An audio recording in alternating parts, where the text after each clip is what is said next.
ಮಂದಾಹ ಮಂದಭಾಗ್ಯ ಹೃಪದುತಾಹ. ಅನುವಾದ. ಎಲೆ ಜ್ಞಾನವರೆಣ್ಯರೇ, ಕಬ್ಬಿಣದ ಈ ಕಲಿಯುಗದಲ್ಲಿ ಮಾನವರು ಅಲ್ಪಾಯುಷಿಗಳು. ಅವರು ಕಲಹಪ್ರಿಯರು, ಸೋಮಾರಿಗಳು, ತಪ್ಪುದಾರಿಗೆಳೆಯಲ್ಪಟ್ಟವರು, ಅದೃಷ್ಟಹೀನರು. ಇವೆಲ್ಲಕ್ಕೂ ಮಿಗಿಲಾಗಿ ಅವರು ಸದಾಕಾಲ ಕ್ಷೋಭೆಗೊಳಗಾದವರು. ಭಾವಾರ್ಥ. ಭಗವದ್ಭಕ್ತರು ಸರ್ವದಾ ಜನಸಾಮಾನ್ಯರ ಆಧ್ಯಾತ್ಮಿಕ ಉನ್ನತಿಗಾಗಿ ಕಾತರಿಸುತ್ತಿರುತ್ತಾರೆ. ನೈಮಿಷಾರಣ್ಯದ ಋಷಿಗಳು ಕಲಿಯುಗದ ಜನತೆಯ ವಿದ್ಯಮಾನಗಳನ್ನು ವಿಶ್ಲೇಷಿಸಿದಾಗ ಮಾನವ ಅಲ್ಪಾಯುಷಿ ಎಂಬುದನ್ನು ಮೊದಲೇ ಅರಿತಿದ್ದರು. ಕಲಿಯುಗದಲ್ಲಿ ಮಾನವನ ಜೀವಿತದ ಅವಧಿಯು ಆಹಾರದ ಅಭಾವದಿಂದಲ್ಲ, ಅನಿಯಮಿತ ಚಟ, ಹವ್ಯಾಸಗಳಿಂದ ಕಿರಿದಾಗುವುದು. ನಿಯಮಬದ್ಧವಾದ ಹವ್ಯಾಸಗಳಿಂದ ಮತ್ತು ಸರಳವಾದ ಆಹಾರ ಸೇವನೆಯಿಂದ ಮನುಷ್ಯ ತನ್ನ ಆರೋಗ್ಯವನ್ನು ಕಾಪಾಡಿಕೊಳ್ಳಬಹುದು. ಮಿತಿಮೀರಿದ ಭೋಜನ, ಮಿತಿಮೀರಿದ ಇಂದ್ರಿಯ ತೃಪ್ತಿ, ಮತ್ತೊಬ್ಬರ ಕೃಪೆ ಕರುಣೆಗಳನ್ನು ಮಿತಿಮೀರಿ ಅವಲಂಬಿಸಿರುವುದು, ಕೃತಕ ಜೀವನಾದರ್ಶಗಳು ಇವೆಲ್ಲ ಮಾನವ ಶಕ್ತಿಯನ್ನು ನಿಸ್ಸಾರಗೊಳಿಸಿಬಿಟ್ಟು. ಆದ್ದರಿಂದಲೇ ಮನುಷ್ಯನ ಜೀವಿತದ ಅವಧಿ ಹ್ರಸ್ವಗೊಳ್ಳುತ್ತದೆ. ಈ ಯುಗದ ಜನರು ಐಹಿಕವಾಗಿ ಮಾತ್ರವಲ್ಲದೆ ಆತ್ಮ ಸಾಕ್ಷಾತ್ಕಾರದ ವಿಷಯದಲ್ಲೂ ಸೋಮಾರಿಗಳು. ಮಾನವ ಜನ್ಮ ಇರುವುದೇ ಆತ್ಮ ಸಾಕ್ಷಾತ್ಕಾರಕ್ಕಾಗಿ. ಅಂದರೆ ಮನುಷ್ಯ ತಾನೇನು, ಪ್ರಪಂಚ ಎಂದರೆ ಏನು, ಪರಮ ಸತ್ಯ ಯಾವುದು ಎಂಬುದನ್ನು ತಿಳಿದುಕೊಳ್ಳಬೇಕು. ಐಹಿಕ ಪ್ರಪಂಚದಲ್ಲಿ ಬದುಕಿನ ಹೋರಾಟದ ಸಕಲ ಕ್ಲೇಶ, ಕಷ್ಟ, ಕೋಟಲೆಗಳಿಂದ ಮುಕ್ತಿ ಪಡೆದು ಭಗವದ್ಧಾಮಕ್ಕೆ ಹಿಂದಿರುಗಲು ಮಾನವ ಜನ್ಮ ಒಂದು ಸಾಧನವಾಗಿದೆ. ಆದರೆ ಕೆಟ್ಟ ಶಿಕ್ಷಣ ಪದ್ಧತಿಯಿಂದಾಗಿ ಮಾನವರಿಗೆ ಆತ್ಮ ಸಾಕ್ಷಾತ್ಕಾರದ ಹಂಬಲವೇ ಇಲ್ಲದಂತಾಗಿದೆ. ಅವರಿಗೆ ಅದರ ಅರಿವಾದರೂ ದುರದೃಷ್ಟವಶಾತ್ ತಪ್ಪುದಾರಿಗೆಳೆಯಲ್ಪಟ್ಟ ಶಿಕ್ಷಕರಿಗೆ ಬಲಿಪಶುಗಳಾಗುತ್ತಾರೆ.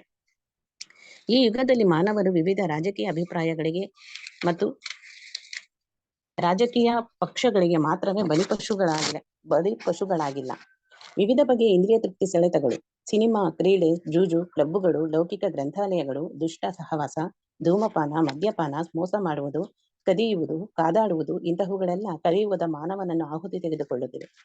ಹಲವು ಪ್ರವರ್ತನೆಗಳಿಂದಾಗಿ ಅವರ ಮನಸ್ಸು ಸದಾಕಾಲ ಕ್ಷೋಭೆ, ಆತಂಕಗಳಿಂದ ಪೀಡಿತವಾಗಿದೆ. ಈ ಯುಗದಲ್ಲಿ ಅನೇಕ ನೀತಿಭ್ರಷ್ಟ ಜನರು ತಮ್ಮದೇ ಆದ ಧಾರ್ಮಿಕ ನಂಬಿಕೆಗಳನ್ನು ಹುಟ್ಟು ಹಾಕುತ್ತಾರೆ. ಅವುಗಳಿಗೆ ಯಾವುದೇ ಅಪೌರುಷೇಯ ಧರ್ಮಗ್ರಂಥಗಳ ಆಧಾರವಿರುವುದಿಲ್ಲ.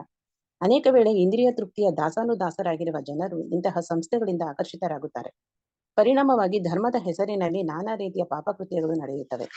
ಇದರಿಂದಾಗಿ ಜನಸಾಮಾನ್ಯರ ಮನಸ್ಸಿಗೆ ಶಾಂತಿ ಇಲ್ಲವಾಗುತ್ತದೆ, ದೈಹಿಕ ಸ್ವಾಸ್ಥ್ಯವೂ ಇಲ್ಲವಾಗುತ್ತದೆ.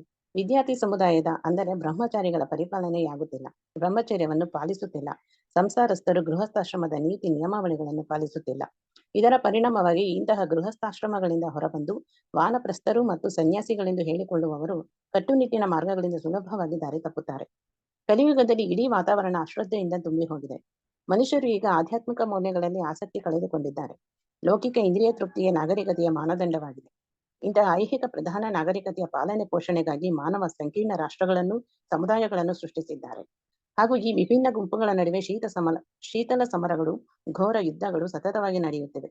ಪ್ರಸ್ತುತ ಮಾನವ ಸಮಾಜದ ಮೌಲ್ಯಗಳು ವಿಕೃತವಾಗಿವೆ, ವಿರೂಪಗೊಂಡಿವೆ. ಆದ್ದರಿಂದ ಆಧ್ಯಾತ್ಮಿಕ ಮಟ್ಟ ಮಾನದಂಡಗಳನ್ನು ವೃದ್ಧಿಗೊಳಿಸುವುದು ತುಂಬಾ ಕಷ್ಟವಾಗುತ್ತಿದೆ. ಪತಿತಾತ್ಮರನ್ನು ಮೇಲೆತ್ತಿ ಇವುಗಳಿಂದ ಪಾರು ಮಾಡಲು ನೈಮಿಷಾರಣ್ಯದ ಋಷಿಗಳು ಕಾತರರಾಗಿದ್ದಾರೆ ಎಂದೇ ಅವರು ಇಲ್ಲಿ ಶ್ರೀಲ ಸೂತ ಮುನಿಗಳಿಂದ ಪರಿಹಾರವನ್ನು ಅಪೇಕ್ಷಿಸುತ್ತಿದ್ದಾರೆ. ಹರೇ ಕೃಷ್ಣ. ಅಜ್ಞಾನತಿಮಿರಂಧಸ್ಯ ಜ್ಞಾನಾಂಜನಶಲಾಕಯ ಚಕ್ಷುರೋನ್ಮೀಲಿತಮೇನ ತಸ್ಮೈ ಶ್ರೀ ಗುರವೇ ನಮಃ. ಶ್ರೀ ಚೈತನ್ಯ ಮನೋಭೀಷ್ಟಂ ಸ್ಥಾಪಿತಂ ಯೇನ ಭೂತಲೇ ಸ್ವಯಂ ರೂಪ ಕದಾ ಮಹ್ಯಂ ದದಾತಿ ಸ್ವಪದಾರ್ಥಂ. ಭಾಗವತ ಮೊದಲನೇ ಸ್ಕಂದ ಅಧ್ಯಾಯ 1 ಋಷಿಗಳ ಪ್ರಶ್ನೆ ಶ್ಲೋಕ ಸಂಖ್ಯೆ 10. ಪ್ರಾಯಣ ಅಲ್ಪಾಯುಷ್ಯ ಸಭ್ಯ ಕಲಾವಸ್ಮಿನ್ ಯುಗೇ ಜನಾಃ ಮಂದ ಸುಮಂದ ಮತಯೋ ಮಂದ ಭಾಗ್ಯ ಯೋಪದ್ಧತಾಃ. ಬಹಳ ಅದ್ಭುತವಾದ, ಬಹಳ ಸುಂದರವಾದ ತಾತ್ಪರ್ಯ. ಏನ್ ಅನ್ಸ್ತು ಎಲ್ಲರಿಗೂ? ರೋಮಾಂಚನೆ ಆಗಿರ್ಬೇಕು ಕೇಳಿ. ಕಲಿಯುಗದ ಜನರು ಗುಣಗಾನವನ್ನು ಮಾಡಿದ್ದಾರೆ ಇದೆ. ಪ್ರಾಯಣ ಅಲ್ಪ ಆಯುಷ್ಯ, ಎಲ್ಲಕ್ಕಿಂತ ಮುಂಚೆ ಕಲಿಯುಗದ ಜನರ ಸ್ವಭಾವ ಏನಂದ್ರೆ ಅಲ್ಪಾಯುಷ್ಯಗಳು. ಹಿಂದಿನ ಯುಗದಲ್ಲಿ ಜನ 1000 ವರ್ಷ ಬದುಕ್ತಾ ಇದ್ದಾರೆ. ದ್ವಾಪರ ಯುಗದಲ್ಲಿ 1000 ವರ್ಷ ಬದುಕ್ತಾ ಇದ್ರು. ತ್ರೇತಾಯುಗ ಸತ್ಯುಗದಲ್ಲಿ ಇನ್ನೂ ಜಾಸ್ತಿ ಆಯುಷ್ಯ ಇರ್ತಿತ್ತಂತೆ, ಈ ತರ ಹೇಳ್ತಾ ಇದ್ರು. ಆದ್ರೆ ಕನಿಷ್ಠ ಪಕ್ಷ ನಮ್ಮ ಗೊತ್ತಿರೋ ಇದ್ರಲ್ಲಿ ಕೂಡ ಜನರು 100 ವರ್ಷ ಅಂತೂ ಬದುಕ್ತಾ ಇದ್ರು, ಸಾಮಾನ್ಯ ಇತ್ತು. ಇವತ್ತು ಪರಿಸ್ಥಿತಿ ಹೇಗಾಗಿದೆ, ಜನರು 70 ವರ್ಷ ಮೇಲೆ ಇದ್ದಾರೆ ಅಂದ್ರೆ ಅದು ದೊಡ್ಡ ವಿಷಯ. ಇವ್ರು 70 ವರ್ಷ ಬದುಕಿದಾರಲ್ಲ ಅಂತ ದೊಡ್ಡ ವಿಷಯ ಆಗಿದೆ. ಅದು ಯಾವ ಸಮಯದಲ್ಲಿ ಯಾರು ಯಾವ ವಯಸ್ಸಲ್ಲಿ ಹೋಗ್ತಾರೆ ಗೊತ್ತಿಲ್ಲ. 25 ವಯಸ್ಸಿನಲ್ಲಿ ಹಾರ್ಟ್ ಅಟ್ಯಾಕ್ ಆಗ್ತಾ ಇದೆ, 30 ವಯಸ್ಸಿನಲ್ಲಿ ಬೇರೇನೋ ಸಮಸ್ಯೆ ಆಗ್ತಾ ಇದೆ, ಆಕ್ಸಿಡೆಂಟ್ ಆಗ್ತಾ ಇದೆ ಎಲ್ಲಾದ್ರೂ. ಅದಕ್ಕೆ ಆರೋಗ್ಯ ಯಾರ್ದು ಸರಿ ಇಲ್ಲ, ಆಯುಷ್ಯ ಸರಿ ಇಲ್ಲ. ಪ್ರಾಯಣ ಅಲ್ಪಾಯುಷ್ಯ ಕಾಲೇ ಕಲಾವಸ್ಮಿನ್ ಯೋಗಿ ಜನ ಮಂದ ಸುಮಂದ ಮತಯೋ. ಮಂದ ಸುಮಂದ ಅಂದ್ರೆ ಏನು? ಸೋಮಾರಿಗಳಿದ್ದಾರೆ, ಕೆಲಸ ಮಾಡೋ ಇಚ್ಛೆ ಇಲ್ಲ. ಆಮೇಲೆ ಸುಮಂದ ಮತಯೋ, ಆಧ್ಯಾತ್ಮಿಕ ವಿಷಯದಲ್ಲೂ ರುಚಿ ಇಲ್ಲ. ಮಂದ ಭಾಗ್ಯ, ಅದೃಷ್ಟ ಸರಿ ಇಲ್ಲ, ದುರದೃಷ್ಟರಾಗಿದ್ದಾರೆ. ಇದೆಲ್ಲ ಆಗಿ ಉಪದ್ರವ, ಟೆನ್ಷನ್, ಎಲ್ಲಾರ್ಗು ಟೆನ್ಷನ್ ಇದೆ. ಇದು ಕಲಿಯುಗದ ಜನರು ಗುಣಗಾನ ಮಾಡಿದ್ದಾರೆ ನೈಮಿಷಾರಣ್ಯ ಋಷಿಗಳು. ಇದು ಸರಿ ಇಲ್ಲ ಅಂತ ಯಾವ ಕಾರಣಕ್ಕೂ ಯಾರು ಹೇಳಲಿಕ್ಕೆ ಆಗಲ್ಲ. 100ಕ್ಕೆ 100 ಸತ್ಯ ನಾವು ಸ್ಪಷ್ಟವಾಗಿ ನೋಡ್ತಾ ಇದ್ದೇವೆ. ಇಲ್ಲಿ ಪ್ರಭುಪಾದರು ಒಂದು ಬಹಳ ಅದ್ಭುತ ತಾತ್ಪರ್ಯವನ್ನು ಬರೀತಾರೆ. ತಾತ್ಪರ್ಯದಲ್ಲಿ ಪ್ರಭುಪಾದರು ಏನ್ ಹೇಳ್ತಾರೆ ಅಂದ್ರೆ, ಅನಾರೋಗ್ಯ ಆಹಾರದ ಕೊರತೆಯಿಂದ ಆಗ್ತಾ ಇಲ್ಲ. ಎಷ್ಟೋ ಸರಿ ಡಾಕ್ಟರ್ ಹತ್ರ ಹೋದ್ರೆ ನಿಮ್ಮಲ್ಲಿ ವಿಟಮಿನ್ ಕಮ್ಮಿ ಇದೆ ಅಂತ ಹೇಳ್ತಾರೆ, ಕ್ಯಾಲ್ಸಿಯಂ ಕಮ್ಮಿ ಇದೆ ಅಂತ ಹೇಳ್ತಾರೆ. ಆದ್ರೆ ಯಾರಿಗ್ ವಿಟಮಿನ್ ಕ್ಯಾಲ್ಸಿಯಂ ಕಮ್ಮಿ ಇದೆ, ಅವ್ರ ಜೀವನ ಶೈಲಿಯನ್ನು ನೋಡಿದ್ರೆ ಅವರು ಬಡವರಿದ್ದಾರೆ ಅಂತಲ್ಲ, ಅಥವಾ ಅವ್ರಿಗೆ ಆಹಾರ ಸಿಗ್ತಾ ಇಲ್ಲ ಅಂತಲ್ಲ. ಒಳ್ಳೆ ದುಡ್ಡಿರುವಂತ ಜನರು, ಬೇಕಾದಷ್ಟು ಬೇಕು ಅಂತ ಏನ್ ಬೇಕಂತ ಕೊಂಡ್ಕೋಬಹುದು. ಆ ತರ ಇರೋ ಜನರಲ್ಲೂ ಕೂಡ ಈ ತರ ರೋಗಗಳು ಆಗ್ತಾ ಇದೆ. ಯಾಕೆ ಆ ತರ ಆಗ್ತಾ ಇದೆ? ಯಾಕಂದ್ರೆ ಪ್ರಭುಪಾದರು ಹೇಳ್ತಾರೆ, ಆ ಅನಿಯಮಿತ ಆಹಾರ ಪದ್ಧತಿ. ಆಹಾರ ಯಾವಾಗ ಬೇಕಾವಾಗ ತಿಂತಾರೆ, ಏನ್ ಬೇಕಾದ್ ತಿಂತಾರೆ, ನಿಯಮಗಳಿಲ್ಲ. ಇವತ್ತು ಇವೆಲ್ಲ ಬೇಕರಿಗಳಾಗಿದ್ದಾವೆ, ಹಾಟ್ ಡಾಗ್ಸ್ ಅಂತ ಹೇಳಿ ಅದೆಲ್ಲ ಆಗಿದೆ. ಮತ್ತೆ ಹೋಟೆಲ್ಗಳು ಬೇಕಾದಷ್ಟಾಗಿದೆ. ಜನರು ನಿಯಮಾನುಸಾರವಾಗಿ ತಿನ್ನಲ್ಲ, ಯಾವಾಗ ಬೇಕಾವಾಗ ಹಸಿವೆ ಆಗುತ್ತೆ ತಿಂತಾರೆ. ಬೆಳಿಗ್ಗೆ ಹೊತ್ತು ಸುಮ್ನೆ ವಾಕಿಂಗ್ ಹೋಗಿರ್ತಾರೆ, ಇವು ಹೋಟೆಲ್ಗಳು ಫುಲ್ ಇರ್ತವೆ, ಅದನ್ನ ತಿನ್ನೋ ಸಮಯನ, ಆದ್ರೆ ಅಲ್ಲೆಲ್ಲ ತಿಂತಾ ಇರ್ತವೆ. ಆತರ ನಿಯಮ ಇಲ್ಲದೆ ಆಹಾರ ಸೇವನೆ ಮಾಡ್ತಾರೆ. ಈ ಶಾಸ್ತ್ರದಲ್ಲಿ ನಿಯಮ ಇದೆ, ಸೂರ್ಯ ಉದಯ ಆದ್ಮೇಲೆ ಒಂದ್ ಸರಿ ತಿನ್ಬೇಕಂತೆ. ಒಂದು ಊಟ, ಅದೊಂದೇ ಊಟ ಸಾಕು ಶರೀರಕ್ಕೆ. ಅಷ್ಟು ಮೀರಿ ಬೇಕಂದ್ರೆ, ತುಂಬಾ ಹಸಿವೆ ಆಗ್ತಿದ್ರೆ ಸೂರ್ಯಾಸ್ತ ಆದ್ಮೇಲೆ ಒಂದ್ಸರಿ ತಿನ್ಬೋದು, ಮಧ್ಯ ಮಧ್ಯದಲ್ಲಿ ತಿಂತಾ ಇರಬಾರ್ದು. ಅಪ್ಪಿತಪ್ಪಿ ತಿಂದ್ರು ಹಣ್ಣು ಸೇವನೆ ಏನಾದ್ರು ಮಾಡ್ಬೋದು. ಈ ತರ ತುಂಬಾ ನಿಯಮಗಳಿದೆ. ಈ ನಿಯಮಾನುಸಾರವಾಗಿ ಶಿಸ್ತಿನಿಂದ ಪಾಲನೆ ಮಾಡಿ ಜನ ತಿಂತಾ ಇದ್ರೆ ಆರೋಗ್ಯ ತುಂಬಾ ಚೆನ್ನಾಗಿರುತ್ತೆ, ಏನು ಸಮಸ್ಯೆ ಇರಲ್ಲ. ಇದು ವೈಜ್ಞಾನಿಕರು ಒಪ್ಕೊಳ್ತಾರೆ. ಹೊಟ್ಟೆಯಲ್ಲಿ ಆಸಿಡ್ ಅಂತ ತಯಾರಾಗತ್ತೆ. ಅದು ನೀವು ಯಾವಾಗ ಬೇಕು ಅವಾಗ ತಿಂತಾ ಇದ್ರೆ ಹೊಟ್ಟೆಗೆ ಯಾವಾಗ ಅದನ್ನ ಆಸಿಡ್ ಸೃಷ್ಟಿ ಮಾಡ್ಬೇಕು ಗೊತ್ತಾಗಲ್ಲ. ಆ ತರ ಆಗಿ ಆರೋಗ್ಯ ಹಾಳಾಗುತ್ತೆ. ಇದು ಎಲ್ಲರಿಗೂ ಗೊತ್ತಿರೋದು. ಅದಕ್ಕೆ ಯುಕ್ತಾಹಾರ ವಿಹಾರಸ್ಯ ಯುಕ್ತ ಚೇಷ್ಟಸ್ಯ ಕರ್ಮಶು ಯುಕ್ತ ಸ್ವಪ್ನಾವಬೋಧಸ್ಯ ಯೋಗಿ ಭವತಿ ಕಶ್ಚನ ಅಂತ ಕೃಷ್ಣ ಏನ್ ಹೇಳ್ತಾನೆ ಭಗವದ್ಗೀತೆಯಲ್ಲಿ, ಯುಕ್ತಾಹಾರ ವಿಹಾರಸ್ಯ, ಎಷ್ಟು ಆಹಾರ ಬೇಕು ಅಷ್ಟೇ ಸೇವನೆ ಮಾಡ್ಬೇಕು, ನಿಯಮಾನುಸಾರವಾಗಿ ಆ ಸಮಯದಲ್ಲಿ ಸೇವನೆ ಮಾಡ್ಬೇಕು. ಆಮೇಲೆ ವಿಹಾರ, ಎಷ್ಟು ಜೀವನದಲ್ಲಿ ವಿಹಾರ ಬೇಕು ಅಂದ್ರೆ, ಎಲ್ಲಾದ್ರೂ ಹೊರಗಡೆ ಹೋಗ್ತೇವಾ, ಅಥವಾ ನಾವು ನಮ್ ಖುಷಿಗೋಸ್ಕರ ಏನಾದ್ರು ಯಾರ್ದಾದ್ರು ಜೊತೆಗೆ ಹರಟೆ ಹೊಡಿತೇವ, ಇದ್ ಮಾಡ್ತೀವಿ, ಅಥವಾ ಎಲ್ಲಾದ್ರೂ ಹಿಂದಿನ ಕಾಲದಲ್ಲಿ ಜನ ನಾಟಕ ಅದೆಲ್ಲ ನೋಡಕ್ ಹೋಗ್ತಾ ಇದ್ರು, ಅದೆಲ್ಲ ವಿಹಾರದಲ್ಲಿ ಬರ್ತಾ ಇತ್ತು. ಇವತ್ತು ಎಲ್ಲ ಮೂವೀಸು ಟಿವಿ ಎಲ್ಲ ಬಂದಿದೆ ವಿಹಾರದಲ್ಲಿ. ಯುಕ್ತಾಹಾರ ವಿಹಾರಸ್ಯ ಯುಕ್ತ ಚೇಷ್ಟಸ್ಯ ಕರ್ಮಷ್ಟು, ಎಷ್ಟು ಕೆಲಸ ಮಾಡ್ಬೇಕು ಅಷ್ಟೇ ಮಾಡ್ಬೇಕು, ಅತಿ ಕೆಲಸ ಮಾಡ್ಬಾರ್ದು. ಯುಕ್ತ ಸ್ವಪ್ನಾವಬೋಧಸಿ, ಎಷ್ಟು ಬೇಕು ಅಷ್ಟೇ ನಿದ್ದೆ ಮಾಡ್ಬೇಕು, ಜಾಸ್ತಿ ನಿದ್ದೆ ಮಾಡ್ಬಾರ್ದು, ತುಂಬಾ ಕಡಿಮೆ ನಿದ್ದೆನೂ ಮಾಡ್ಬಾರ್ದು. ಇದೆಲ್ಲ ಮಾಡಿದ್ರೆ, ನಿಯಮಾನುಸಾರವಾಗಿ ಮಾಡಿದ್ರೆ ಯೋಗಿ ಅಂತಾರೆ. ಇವತ್ತಿನ ಕಾಲದಲ್ಲಿ ಯೋಗಿಗಳು ಯಾರು ಇಲ್ಲ. ಯೋಗ ಸೊಸೈಟಿಗಳು ಬಹಳಷ್ಟಾಗಿದ್ದಾವೆ, ಯೋಗ ಹೇಳ್ಕೊಡ್ತೀವಿ ಅಂತ ಹೇಳ್ತಾರೆ. ಆದ್ರೆ ಯೋಗ ಅಂತ ಹೇಳಿ ಬರೀ ಎಕ್ಸರ್ಸೈಸ್ಗಳು, ಶಾರೀರಿಕ ವ್ಯಾಯಾಮಗಳನ್ನ ಹೇಳ್ಕೊಡ್ತಾರೆ ಹೊರತು ಈ ಜೀವನದಲ್ಲಿ ನಿಯಂತ್ರಣೆ ಮಾಡೋದು ಯಾವುದು ಹೇಳ್ಕೊಡಲ್ಲ. ಅದರಿಂದ ಏನಾಗ್ತಾ ಇದೆ, ಎಲ್ಲರ ಆರೋಗ್ಯ ಹಾಳಾಗ್ತಾ ಇದೆ. ಆರೋಗ್ಯ ಹಾಳಾಗಿ ಏನಾಗ್ತಾ ಇದೆ, ಈಗ ನೋಡಿ ಎಷ್ಟು 20 ವರ್ಷ 30 ವರ್ಷ 40 ವರ್ಷ ಎಲ್ಲರಿಗೂ ಬೆನ್ನು ಇದೆ, ಈ ಪ್ರಾಬ್ಲಮ್ ಇದೆ, ಆ ಪ್ರಾಬ್ಲಮ್ ಇದೆ, ಎಷ್ಟು ಸಮಸ್ಯೆಗಳಿದೆ. ವಯಸ್ಸಾದವರು ಕೆಲವೊಂದ್ ಜನ ಗಟ್ಟಿಮುಟ್ಟಾಗಿದ್ದಾರೆ, ಯಾಕಂದ್ರೆ ಅವ್ರು ತಮ್ಮ ಯುವ ಅವಸ್ಥೆಯಲ್ಲಿ ಒಳ್ಳೆ ಆಹಾರವನ್ನು ಸೇವನೆ ಮಾಡಿದ್ರು, ಹಾಲು ಹಾಲಿನ ಉತ್ಪನ್ನಗಳು ಎಲ್ಲ ತಿಂತಾ ಇದ್ರು. ಈ ತರ ಕರೆದಿರುವಂತ ವಸ್ತುಗಳು ಅಲ್ಲೇ ತಿಂತಾ ಇರ್ಲಿಲ್ಲ, ಮನೆಯಲ್ಲಿ ಬಿಸಿ ಊಟ ಮಾಡ್ತಾ ಇದ್ರು. ಅದರಿಂದ ಅವ್ರಿಗೆ ಇವತ್ತು ಆರೋಗ್ಯ ಎಷ್ಟು ಚೆನ್ನಾಗಿದೆ. ಆದ್ರೆ ಇವತ್ತಿನ ಯುವಕರು ಏನ್ ಆರೋಗ್ಯನೇ ಇಲ್ಲ, ಸಣ್ಣ ವಯಸ್ಸಲ್ಲಿ ಎಷ್ಟು ರೋಗ ಸಮಸ್ಯೆಗಳಾಗ್ತಾ ಇದಾವೆ. ಅದಕ್ಕೆ ಇದು ಆಹಾರದ ಕೊರತೆ ಅಲ್ಲ, ಇದು ಅನಿಯಮಿತ ಆಹಾರ ಸ್ವೀಕಾರ ಮಾಡೋದು, ಅದರಿಂದ ಸಮಸ್ಯೆ ಆಗ್ತಾ ಇದೆ. ಅದರಲ್ಲಿ ಎಲ್ಲಾ ವಿಷ ಇರುವಂತ ಆಹಾರ, ಪೆಸ್ಟಿಸೈಡ್ಸ್ ಫರ್ಟಿಲೈಸರ್ಸ್ ಹಾಕಿ ಆ ತರ ಮಾಡಿ ಮತ್ತೆ ಜನರು ಆರೋಗ್ಯ ಹಾಳು ಮಾಡ್ತಾ ಇದ್ದಾರೆ. ನಾವು ಈ ಬೇಳೆ ಎಲ್ಲ ತೊಳಿತಾ ಇರ್ತೀವಿ, ತೊಳೆದ್ರೆ ಎಷ್ಟು ಅದ್ರಲ್ಲಿ ಬಣ್ಣ ಬರುತ್ತೆ, ಅಂದ್ರೆ ಮೋಸ. ತೋರಿಸ್ಲಿಕ್ಕೆ, ಬಣ್ಣ ಚೆನ್ನಾಗಿ ಕಾಣ್ಲಿ ಅಂತ ಹೇಳಿ ಮಾಡ್ಲಿಕ್ಕೆ ಅದ್ರಲ್ಲಿ ಬಣ್ಣ ಬೆರಕೆ ಮಾಡಿರ್ತಾರೆ. ಆತರ ಹಣ್ಣುಗಳನ್ನ ಕೃತಕವಾಗಿ ಅದನ್ನ ಹಣ್ಣು ಮಾಡ್ತಾರೆ. ಒಂದು ಕೆಮಿಕಲ್ ಅಲ್ಲಿ ಹಾಕ್ಬಿಟ್ರೆ ಒಂದ್ 2-3 ಗಂಟೆಯಲ್ಲಿ ಹಣ್ಣಾಗ್ಬಿಡುತ್ತೆ. ಈ ತರ ಆಹಾರ ಸ್ವೀಕಾರ ಮಾಡ್ತಾ ಇದೆ. ಹೇಗೆ ಜನರ ಆರೋಗ್ಯ ಚೆನ್ನಾಗಿ ಉಳಿಯುತ್ತೆ?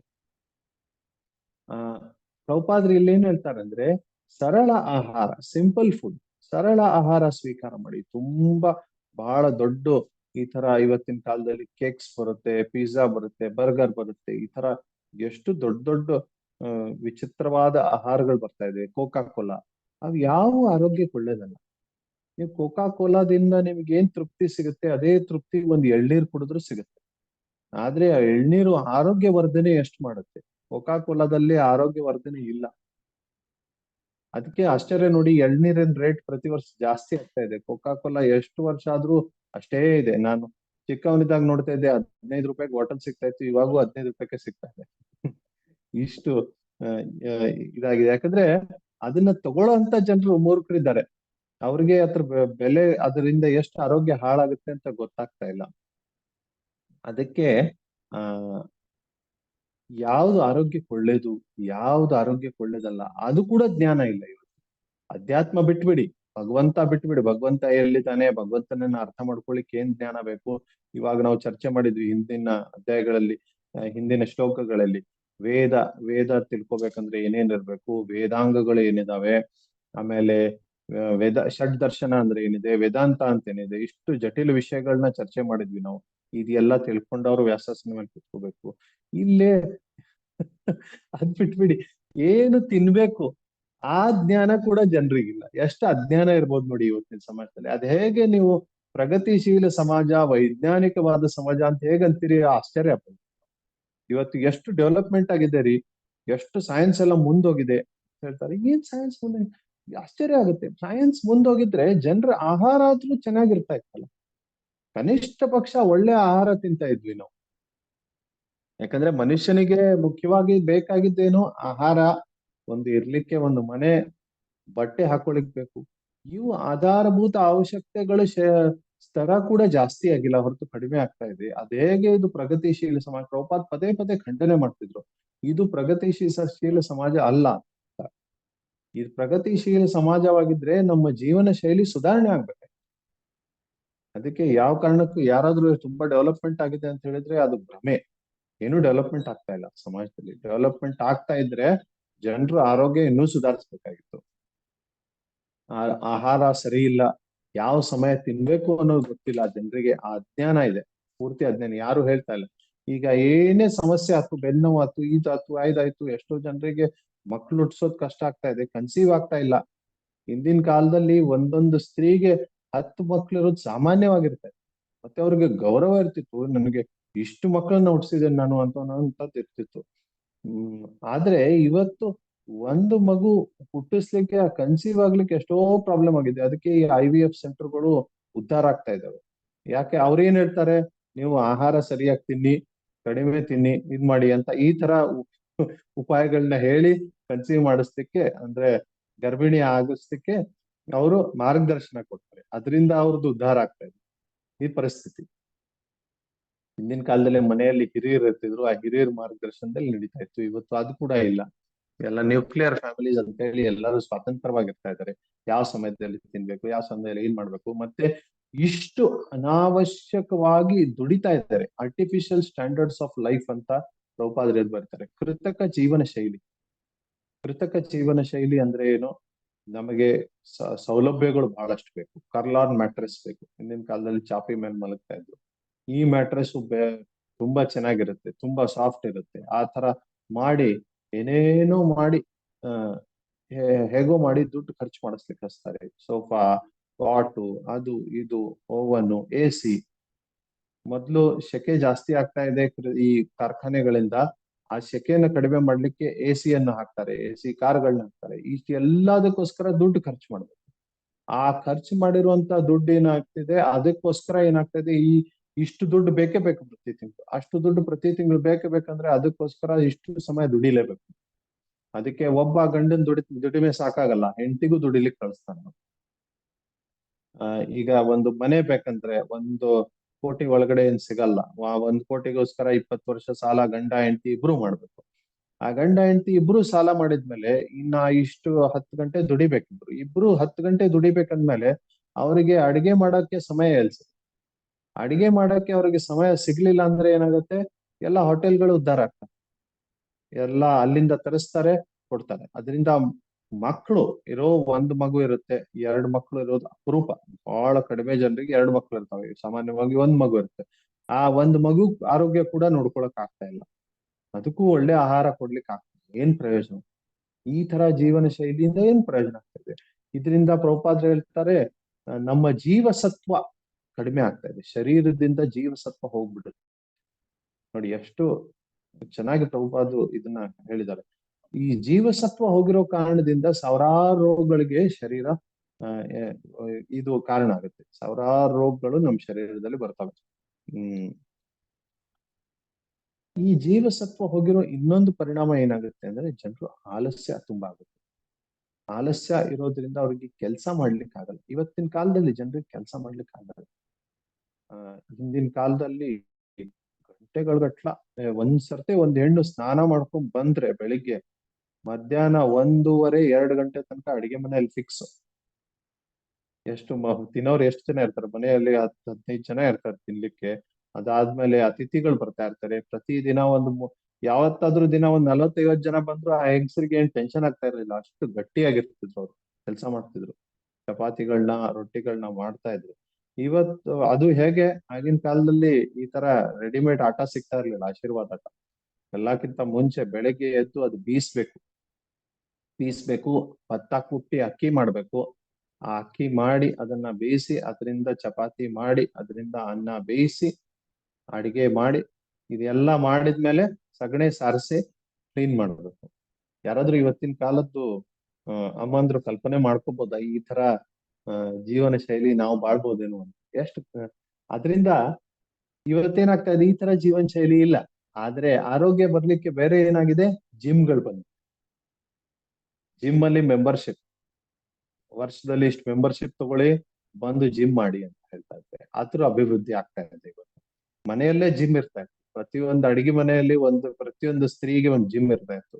ಅವರು ಈ ತರ ಬಿಸು ಕಲ್ಲು, ರುಬ್ಬೋ ಕಲ್ಲು ಇದ್ರ ಮೇಲೆ ಅಡಿಗೆ ಮಾಡಿ ಎಷ್ಟು ಆರೋಗ್ಯವಂತರು, ಎಷ್ಟು ಶಕ್ತಿಶಾಲಿ ಇರ್ತಾರೆ. ಅದಕ್ಕೆ 10-12 ಮಕ್ಳು ಹುಟ್ಸೋದಂದ್ರೆ ಅವ್ರಿಗೇನು ದೊಡ್ಡ ವಿಷಯ ಅನಿಸ್ತಾನೆ ಇರ್ಲಿಲ್ಲ, ತುಂಬಾ ಸರಳವಾದ ಕಾರ್ಯ ಅಂತ ಅನಿಸ್ತಾ ಇತ್ತು. ಯಶೋದ ಮಾಯಿ ಯಾವಾಗ ಮಗುನ ಹುಟ್ಟಿಸಿದ್ಲು, ಆ ಸಮಯದಲ್ಲಿ ಅವರಿಗೆ ಯಾವ ಮಗು ಹುಟ್ಟಿದೆಯೋ ಇಲ್ಲೋ ಅದು ಗೊತ್ತೂ ಆಗಿಲ್ಲ ಅಂತೆ. ಆ ತರ ಮಾಡಿ ಮಲ್ಕೊಂಡ್ಬಿಟ್ಲು ಅವಳು. ಬರೀ ಸುಸ್ತಾಗಿತ್ತು, ಮಗು ಹುಟ್ಟಿರೋ ಕಾರಣದಿಂದ ಸುಸ್ತಾಗಿ ಮಲ್ಗಿದ್ಲು ಹೊರತು ಆ ತರ ಏನ್ ಸಮಸ್ಯೆ ಆಗಿರ್ಲಿಲ್ಲ. ಯಾಕಂದ್ರೆ ಅವ್ರದ್ದು ಜೀವನ ಅಷ್ಟು ಆ ತರ ಇರ್ತಿತ್ತು, ಅಷ್ಟು ದುಡಿತಾ ಇದ್ಲು ಅವ್ರು. ಅದಕ್ಕೆ ಇವತ್ತಿನ ಕಾಲದಲ್ಲಿ ಎಷ್ಟು ಕಷ್ಟ ಆಗ್ತದೆ. ಒಂದು ಮಗು 9 ತಿಂಗಳು ಪ್ರೆಗ್ನೆನ್ಸಿಯನ್ನ ಕಾಪಾಡೋದಂದ್ರೆ ದೊಡ್ಡ ವಿಷಯ ಆಗುತ್ತೆ. ಅವ್ರಿಗೆ ಬೆಡ್ ರೆಸ್ಟ್ ಹೇಳಿರ್ತಾರೆ, ಅಥವಾ ಒಂದೇ ಕಡೆ ಕೂತ್ಕೋಬೇಕಂತ ಹೇಳ್ತಾರೆ, ಎಲ್ಲಿ ಓಡಾಡಬಾರ್ದು ಅಂತ ಹೇಳ್ತಾರೆ. ಇಷ್ಟೆಲ್ಲ ಆಗಿ ಸಿಸರಿನ್ ಆಪರೇಷನ್, ಅದರಿಂದ ರಿಕವರ್ ಆಗ್ಲಿಕ್ಕೆ ಸುಮಾರು ಎಷ್ಟು ಕಷ್ಟ ಆಗಿದೆ ಇವತ್ತಿನ ಕಾಲದಲ್ಲಿ. ಅದರಿಂದ ಈ ಜೀವನ ಶೈಲಿಯಿಂದ ಏನೂ ಸಿಕ್ಕಿಲ್ಲ, ಈ ಆಧುನಿಕೀಕರಣ ಜೀವನ ಶೈಲಿಯಿಂದ ಏನೂ ಸಿಕ್ಕಿರ್ಲಿಲ್ಲ.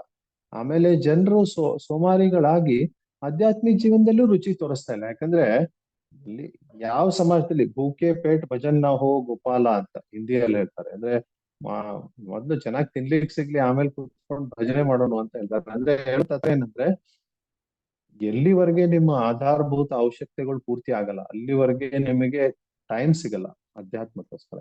ಇವತ್ತಿನ ಕಾಲದಲ್ಲಿ ಆಗ್ತಾ ಇರೋದೇ, ಜನರಿಗೆ ಅಧ್ಯಾತ್ಮಕ್ಕೋಸ್ಕರ ಸಮಯನೇ ಸಿಗ್ತಾ ಇಲ್ಲ. ಒಂದು ಹರೇ ಕೃಷ್ಣ ಮಾಲಿ ಜಪ ಮಾಡ್ಬೇಕಂದ್ರೆ ಅದಕ್ಕೆ ಸಮಯ ಇಲ್ಲ. ಮತ್ತೆ ಸಮಯ ಇರೋ ಒಂದ್ ಸ್ವಲ್ಪ ಸಮಯ ಇದ್ರು ಅವ್ರಿಗೆ ರುಚಿ ಇಲ್ಲ, ಯಾಕಂದ್ರೆ ಇಂದ್ರಿಯ ಭೋಗದಲ್ಲಿ ತೊಡಗಿರ್ತಾರೆ. ಆ ಇಂದ್ರಿಯ ಭೋಗದಲ್ಲಿ ತೊಡಗಿರುವಂತ ಜನರಿಗೆ ಅಧ್ಯಾತ್ಮದಲ್ಲಿ ಏನ್ ರುಚಿ ಬರುತ್ತೆ? ಅವ್ರಿಗೆ ಇಂಟ್ರೆಸ್ಟೇ ಬರಲ್ಲ. ಸರಿಯಪ್ಪ, ಯಾರೋ 4 ಜನರಿಗೆ ಒಂದ್ ಸ್ವಲ್ಪ ದೇವ್ರ ಹತ್ರ ವಾಲ್ಬೇಕು, ಒಂದ್ ಸ್ವಲ್ಪ ಏನಾದ್ರು ಮಾಡ್ಬೇಕು, ಒಂದ್ ಸ್ವಲ್ಪ ಧರ್ಮದ ಮಾರ್ಗ ಮೇಲೆ ನಡಿಬೇಕು ಅನ್ನುವಂತ ಆಸಕ್ತಿ ಬಂದ್ರೆ ಅಂತವ್ರಿಗೆ ನುಂಗ್ಲಿಕ್ಕೆ ಈ ಧರ್ಮದ ಮಾರ್ಗದಲ್ಲೂ ಕೂಡ ಮೊಸಳೆಗಳು ನಿಂತಿರ್ತವೆ. ಈ ಕೃತಕವಾಗಿರುವಂತ ಬೋಗಸ್ ಗುರುಗಳು ಸಾಕಷ್ಟು ಜನ ಇದ್ದಾರೆ. ಆ ಗುರುಗಳು ಏನ್ ಮಾಡ್ತಾರೆ, ಸಾಮಾನ್ಯ ಜನರಿಗೆ ಧರ್ಮ ದೇವರು ಅಂತ ಏನ್ ಗೊತ್ತಿಲ್ಲ, ತಮ್ಮ ಕಾಲ್ಪನಿಕ ಏನಾದ್ರು ವಿಚಾರನ ಹೇಳಿ ಧರ್ಮದ ಮಾರ್ಗದಲ್ಲೂ ಇಂದ್ರಿಯ ಭೋಗವನ್ನು ಪ್ರಚಾರ ಮಾಡ್ತಾರೆ. ಈಗ ಬಹಳಷ್ಟು ಆಶ್ರಮಗಳಿದಾವೆ, ಅಲ್ಲಿ ಬರ್ತಾರೆ, ಒಂದ್ ಸ್ವಲ್ಪ ಬೂದಿ ಕೊಟ್ಬಿಡ್ತಾರೆ, ಒಂದ್ ಸ್ವಲ್ಪ ಏನಾದ್ರೂ ಒಂದು ಚಿನ್ನ ಕೊಟ್ಬಿಡ್ತಾರೆ ಪವಾಡ ಮಾಡಿ. ಆತರ ಮಾಡಿ ಇದರಿಂದ ನಿಮ್ ಜೀವನ ಉದ್ಧಾರ ಆಗುತ್ತೆ ಅಂತ ಹೇಳಿ, ನಿಮ್ ರೋಗ ನಾಶ ಆಗುತ್ತೆ, ಉದ್ಧಾರ ಆಗುತ್ತೆ ಅಂತ ಹೇಳಿ ಪಥಭ್ರಷ್ಟ ಮಾಡ್ಬಿಡ್ತಾರೆ ಆ ತರದ ಜನರು. ಅಥವಾ ಇನ್ನೊಬ್ರು ಹೇಳ್ತಾರೆ, ನೀವು ಧ್ಯಾನ ಮಾಡಿ, ಯೋಗ ಮಾಡಿ, ನೀವು ಈ ತರ ಪ್ರಾಣಾಯಾಮ ಮಾಡಿ, ಇದರಿಂದ ಆರೋಗ್ಯ ಚೆನ್ನಾಗಾಗುತ್ತೆ, ಆ ಒಳ್ಳೆ ಆರೋಗ್ಯದ ಇನ್ನೂ ಜಾಸ್ತಿ ಇಂದ್ರಿಯ ಭೋಗ ಮಾಡ್ಕೊಂತೆ. ಎಷ್ಟು ಈ ತರ ಆಶ್ರಮಗಳಿದಾವೆ ಬೆಂಗಳೂರಲ್ಲಂತೂ, ತುಂಬಿದಾವೆ ಈ ತರ ಆಶ್ರಮಗಳು. ಅವರೆಲ್ಲ ಬರೀ ಜನರನ್ನ ಪಥಭ್ರಷ್ಟ ಮಾಡ್ತಾ ಇದ್ದಾರೆ ಈ ತರ. ಅದು ಎಲ್ಲ ಮೋಸಗಾರ. ಎಲ್ಲಿ ತನಕ ಅವರು ಶುದ್ಧ ಕೃಷ್ಣ ಭಕ್ತಿ ಪ್ರಚಾರ ಮಾಡ್ತಾ ಇಲ್ಲ, ಅಲ್ಲಿ ತನಕ ಆ ಗುರುಗಳು ಮೋಸಗಾರ. ನಾವು ಕೃಷ್ಣ ಭಕ್ತಿ ಮಾರ್ಗದಲ್ಲಿರುವಂತ ಪ್ರಚಾರಕರು ಈ ತರ ಜನರನ್ನ ಬಯಲು ಮಾಡ್ಬೇಕು. ಇದು ಬಹಳ ಮುಖ್ಯವಾದ ಕರ್ತವ್ಯ. ಎಲ್ಲಿ ಶುದ್ಧ ಕೃಷ್ಣ ಭಕ್ತಿ ಪ್ರಚಾರ ಆಗ್ತಾ ಇಲ್ಲ ಆ ತರ ಜನರನ್ನ ಬಯಲು ಮಾಡೋದು ಇದು ನಮ್ ಬಹಳ ಮುಖ್ಯವಾದ ಕರ್ತವ್ಯ. ಇಲ್ಲೇ ಬೆಂಗಳೂರಲ್ಲಿ ಬಹಳಷ್ಟು ಇದೆ. ಸತ್ಯ ಸಾಯಿಬಾಬಾ ಅಂತ, ಶ್ರೀ ಶ್ರೀ ರವಿಶಂಕರ್ ಅಂತ, ನಿತ್ಯಾನಂದ ಅಂತ, ಈ ತರ ಸುಮಾರು ಜನರಿದ್ದಾರೆ. ಅವ್ರು ತುಂಬಾ ಚೆನ್ನಾಗಿ ಮಾತಾಡ್ತಾರೆ. ತಮಿಳ್ನಾಡಲ್ಲಿ ಇನ್ನೊಬ್ರು ಇದ್ದಾರೆ, ಇಂಗ್ಲಿಷ್ ತುಂಬಾ ಚೆನ್ನಾಗಿ ಮಾತಾಡ್ತಾರೆ. ಆದ್ರೆ ಅದು ಯಾವ್ದು ಶುದ್ಧ ಕೃಷ್ಣ ಭಕ್ತಿ ಕೊಡ್ತಾ ಇಲ್ಲ, ಜನರಿಗೆ ಇಂದ್ರಿಯ ಭೋಗದ ಪ್ರತಿಪಾದನೆ ಅಷ್ಟೇ ಮಾಡ್ತಾ ಇದ್ದೇವೆ. ಅದರಿಂದ ಅವೆಲ್ಲ ಬಹಳ ಮೋಸ ಸಮಾಜಗಳು. ಅದಕ್ಕೆ ಯಾರು ಈ ಇಂದ್ರಿಯ ಭೋಗದಿಂದ ಹೊರಗಡೆ ಬರ್ಬೇಕಂತಾರೆ ಆ ತರದ ಜನರಿಗೂ ನೆಮ್ಮದಿ ಇಲ್ಲ. ಯಾಕಂದ್ರೆ ಆ ತರದ ಜನರಿಗೆ ಈ ಮೋಸಗಾರರು ಹಿಡ್ಕೊಂಡ್ಬಿಡ್ತಾರೆ. ಅದರಿಂದ ಏನಾಗ್ತಾ ಇದೆ, ಯಾರಿಗೂ ಮನಃಶಾಂತಿ ಇಲ್ಲ ಇವತ್ತಿನ ಸಮಾಜದಲ್ಲಿ. ಯಾರಿಗೂ ಮನಸ್ಸಿನ ಸಂತುಷ್ಟಿ ಇಲ್ಲ. ಮನಸ್ಸು ಯಾವಾಗ್ಲೂ ಏನ್ ಇಂದ್ರಿಯ ಭೋಗ ಮಾಡ್ಬೇಕು, ಎಲ್ಲಿ ಭೋಗ ಮಾಡ್ಬೇಕು, ಎಲ್ಲಿ ಸುಖ ಸಿಗುತ್ತೆ ಅದ್ರಲ್ಲಿ ಒದ್ದಾಡ್ತಾ ಇರುತ್ತೆ. ಶನಿವಾರ ಭಾನುವಾರ ಬಂದ್ರೆ, ಅಥವಾ ಒಂದು ರಜಾ ಬಂತು, ಜಾಸ್ತಿ ಒಂದು 3 ದಿನ ಸಿಕ್ಕಿರುತ್ತೆ ರಜಾ, 4 ದಿನ ಸಿಕ್ಕಿರುತ್ತೆ, ಎಲ್ಲಿ ಭೋಗ ಮಾಡ್ಲಿಕ್ಕೆ ಹೋಗೋದು, ಎಲ್ಲಿ ಸುಖ ಅನ್ಭವಿಸೋದು, ಇದು ಒಂದೇ ಮನಸ್ಸಲ್ಲಿರುತ್ತೆ. ಹೋಗ್ಲಿ, ಆ ಭೋಗ ಮಾಡಿ ಆದ್ರೂ ಸುಖದಿಂದ ಇರ್ತಾರೆ. ಓ ಸಮಯ ಮುಗೀತಲ್ಲ, ಈಗ ಮತ್ತೆ ಕತ್ತೆ ತರ ದುಡಿಬೇಕು. ಯಾಕಂದ್ರೆ ಎಲ್ಲೇ ನೀವು ಭೋಗ ಮಾಡ್ಲಿಕ್ಕೆ ಹೋದ್ರೆ ಅಲ್ಲಿ ದುಡ್ಡು ಕೇಳ್ತಾರೆ. ಎಲ್ಲಾದ್ರೂ ರೆಸಾರ್ಟ್ಗೆ ಹೋಗಿ ಅಥವಾ ಎಲ್ಲಾದ್ರೂ ಸೈಟ್ ಸೀಯಿಂಗ್ ಹೋಗಿ ಸಾಕಷ್ಟು ದುಡ್ಡು ಖರ್ಚಾಗುತ್ತೆ. ಆ ಖರ್ಚಾಗಿರೋ ದುಡ್ಡನ್ನ ಮತ್ತೆ ಗಳಿಸ್ಬೇಕಲ್ಲ, ಅದಕ್ಕೋಸ್ಕರ ಮತ್ತೆ ಒಂದು ವಾರ ಕತ್ತೆ ತರ ದುಡಿಬೇಕು. ಇದ್ರಲ್ಲೇ ಮನುಷ್ಯ ಜೀವನ ಹೋಗ್ತಾ ಇದೆ. ಅವರಿಗೆ ಇನ್ನೂ ಜೀವನದಲ್ಲಿ ವಿಶೇಷ ಏನ್ ಮಾಡ್ಬೇಕು ಅನ್ನೋಂತ ಸಮಯನೇ ಇಲ್ಲ. ಪರಿಣಾಮ ಏನಾಗ್ತಾ ಇದೆ, ಯಾರು ಬ್ರಹ್ಮಚಾರ್ಯ ಪಾಲನೆ ಮಾಡ್ತಾ ಇಲ್ಲ. ಇಲ್ಲಿ ಪ್ರಭುಪಾದ್ರು ಹೇಳಿದ್ರು, ಬ್ರಹ್ಮಚಾರ್ಯ ಪಾಲನೆ ಮಾಡೋದು ಇವತ್ತು ದುರ್ಲಭ ಆಗಿದೆ. ಹೌದು, ಆತರ ಇದೆ. ನಾವು ಕಾಲೇಜಲ್ಲಿ ಇದ್ದಾಗ ನೋಡ್ತಾ ಇದ್ವಿ, ಬ್ರಹ್ಮಚಾರ್ಯದ ವಿಷಯದಲ್ಲಿ ಯಾರೇನು ಹೇಳಿರ್ಲೇ ಇಲ್ಲ. ಬ್ರಹ್ಮಚಾರ್ಯ ಅಂದ್ರೆ ಏನು? ಈಗ ಇವತ್ತಿನ ಕಾಲದಲ್ಲಿ ಮದುವೆ ಆಗಿಲ್ಲ ಅಂದ್ರೆ ಬ್ರಹ್ಮಚಾರ್ಯ ಅಂತ ಅಂತಾರೆ, ಮದುವೆ ಆದ್ಮೇಲೆ ಗೃಹಸ್ಥ ಅಂತಾರೆ. ಇದು ತಪ್ಪು ಕಲ್ಪನೆ. ಬ್ರಹ್ಮಚಾರಿ ಆಶ್ರಮ ಅಂದ್ರೆ ಅವರು ಬ್ರಹ್ಮಚಾರ್ಯ ಪಾಲನೆ ಮಾಡ್ಬೇಕು. ಬ್ರಹ್ಮಚಾರ್ಯ ಪಾಲನೆ ಮಾಡ್ಬೇಕು ಅಂದ್ರೆ ಅವರು ಶಿಸ್ತಿನಿಂದ ಇರ್ಬೇಕು. ಆ ಶರೀರಕ್ಕೆ ಒಂದ್ ಸ್ವಲ್ಪ ತೊಂದರೆ ಆದ್ರೂ ಅದನ್ನ ಅಡ್ಜಸ್ಟ್ ಮಾಡ್ಕೋಬೇಕು. ಮತ್ತೆ ಅವರು ವೀರ್ಯವನ್ನು ಕಳ್ಕೊಳ್ದೇ ಇರೋ ತರ ನೋಡ್ಕೋಬೇಕು. ಇದು ಬಹಳ ಮುಖ್ಯವಾದದ್ದು ಬ್ರಹ್ಮಚಾರ್ಯದಲ್ಲಿ. ಸ್ತ್ರೀ ಬಗ್ಗೆ ಯೋಚನೆ ಮಾಡ್ಲೇಬಾರ್ದು. ಯಾವ ಕಾರಣಕ್ಕೂ ಸ್ತ್ರೀಗಳ ಬಗ್ಗೆ ಯೋಚನೆ ಮಾಡ್ಬೇಕು. ಇದರಿಂದ ಏನಾಗತ್ತೆ, ಬ್ರಹ್ಮಚಾರ್ಯ ಪಾಲನೆ ಮಾಡೋದ್ರಿಂದ ಬುದ್ಧಿ ತುಂಬಾ ಚುರುಕಾಗುತ್ತೆ. ರಕ್ತವನ್ನು ವೀರ್ಯ ಮುಖಾಂತರ ಹೊರಗಡೆ ಹೋಗ್ತಿರೋ ಕಾರಣದಿಂದ ಏನಾಗ್ತಾ ಇದೆ, ಬುದ್ಧಿ ಚುರುಕ ಕಡಿಮೆ ಆಗ್ತಾ ಇದೆ. ಅದೇ ಅದನ್ನ ಉಳಿತಾಯ ಮಾಡಿ ಬ್ರಹ್ಮಚಾರ್ಯ ಪಾಲನೆ ಮಾಡಿದ್ರೆ ಅದು ಮೆದುಳಿಗೆ ಹೋಗುತ್ತೆ. ಅದರಿಂದ ತುಂಬಾ ಬುದ್ಧಿ ಚುರುಕಾಗಿ ಅಧ್ಯಾತ್ಮ ವಿಷಯ ತುಂಬಾ ಸರಳವಾಗಿ ಅರ್ಥ ಆಗುತ್ತೆ. ಅದಕ್ಕೆ ಸಮಾಜದಲ್ಲಿ ಒಂದು ವರ್ಗ ಇಂಥದ್ದು ಬೇಕು, ಯಾರು ಇಂದ್ರಿಯಗಳ ಸಂಯಮನೆ ಮಾಡ್ತಾ ಇದ್ದಾರೆ, ಮತ್ತೆ 10 ಜನರಿಗೆ ಅಧ್ಯಾತ್ಮದಲ್ಲಿ ಮಾರ್ಗದರ್ಶನ ಕೊಡ್ತಾ ಇದ್ದಾರೆ. ಅದಕ್ಕೆ ನಮ್ಮ ಕೃಷ್ಣ ಭಾವನಾಮೃತ ಸಂಘದಲ್ಲಿ ಬ್ರಹ್ಮಚಾರಿ ಆಶ್ರಮಗಳನ್ನ ಇಟ್ಟಿದ್ದಾರೆ. ಯಾಕೆ ಬ್ರಹ್ಮಚಾರಿ ಆಶ್ರಮಗಳನ್ನ ಇಟ್ಟಿದ್ದಾರೆ?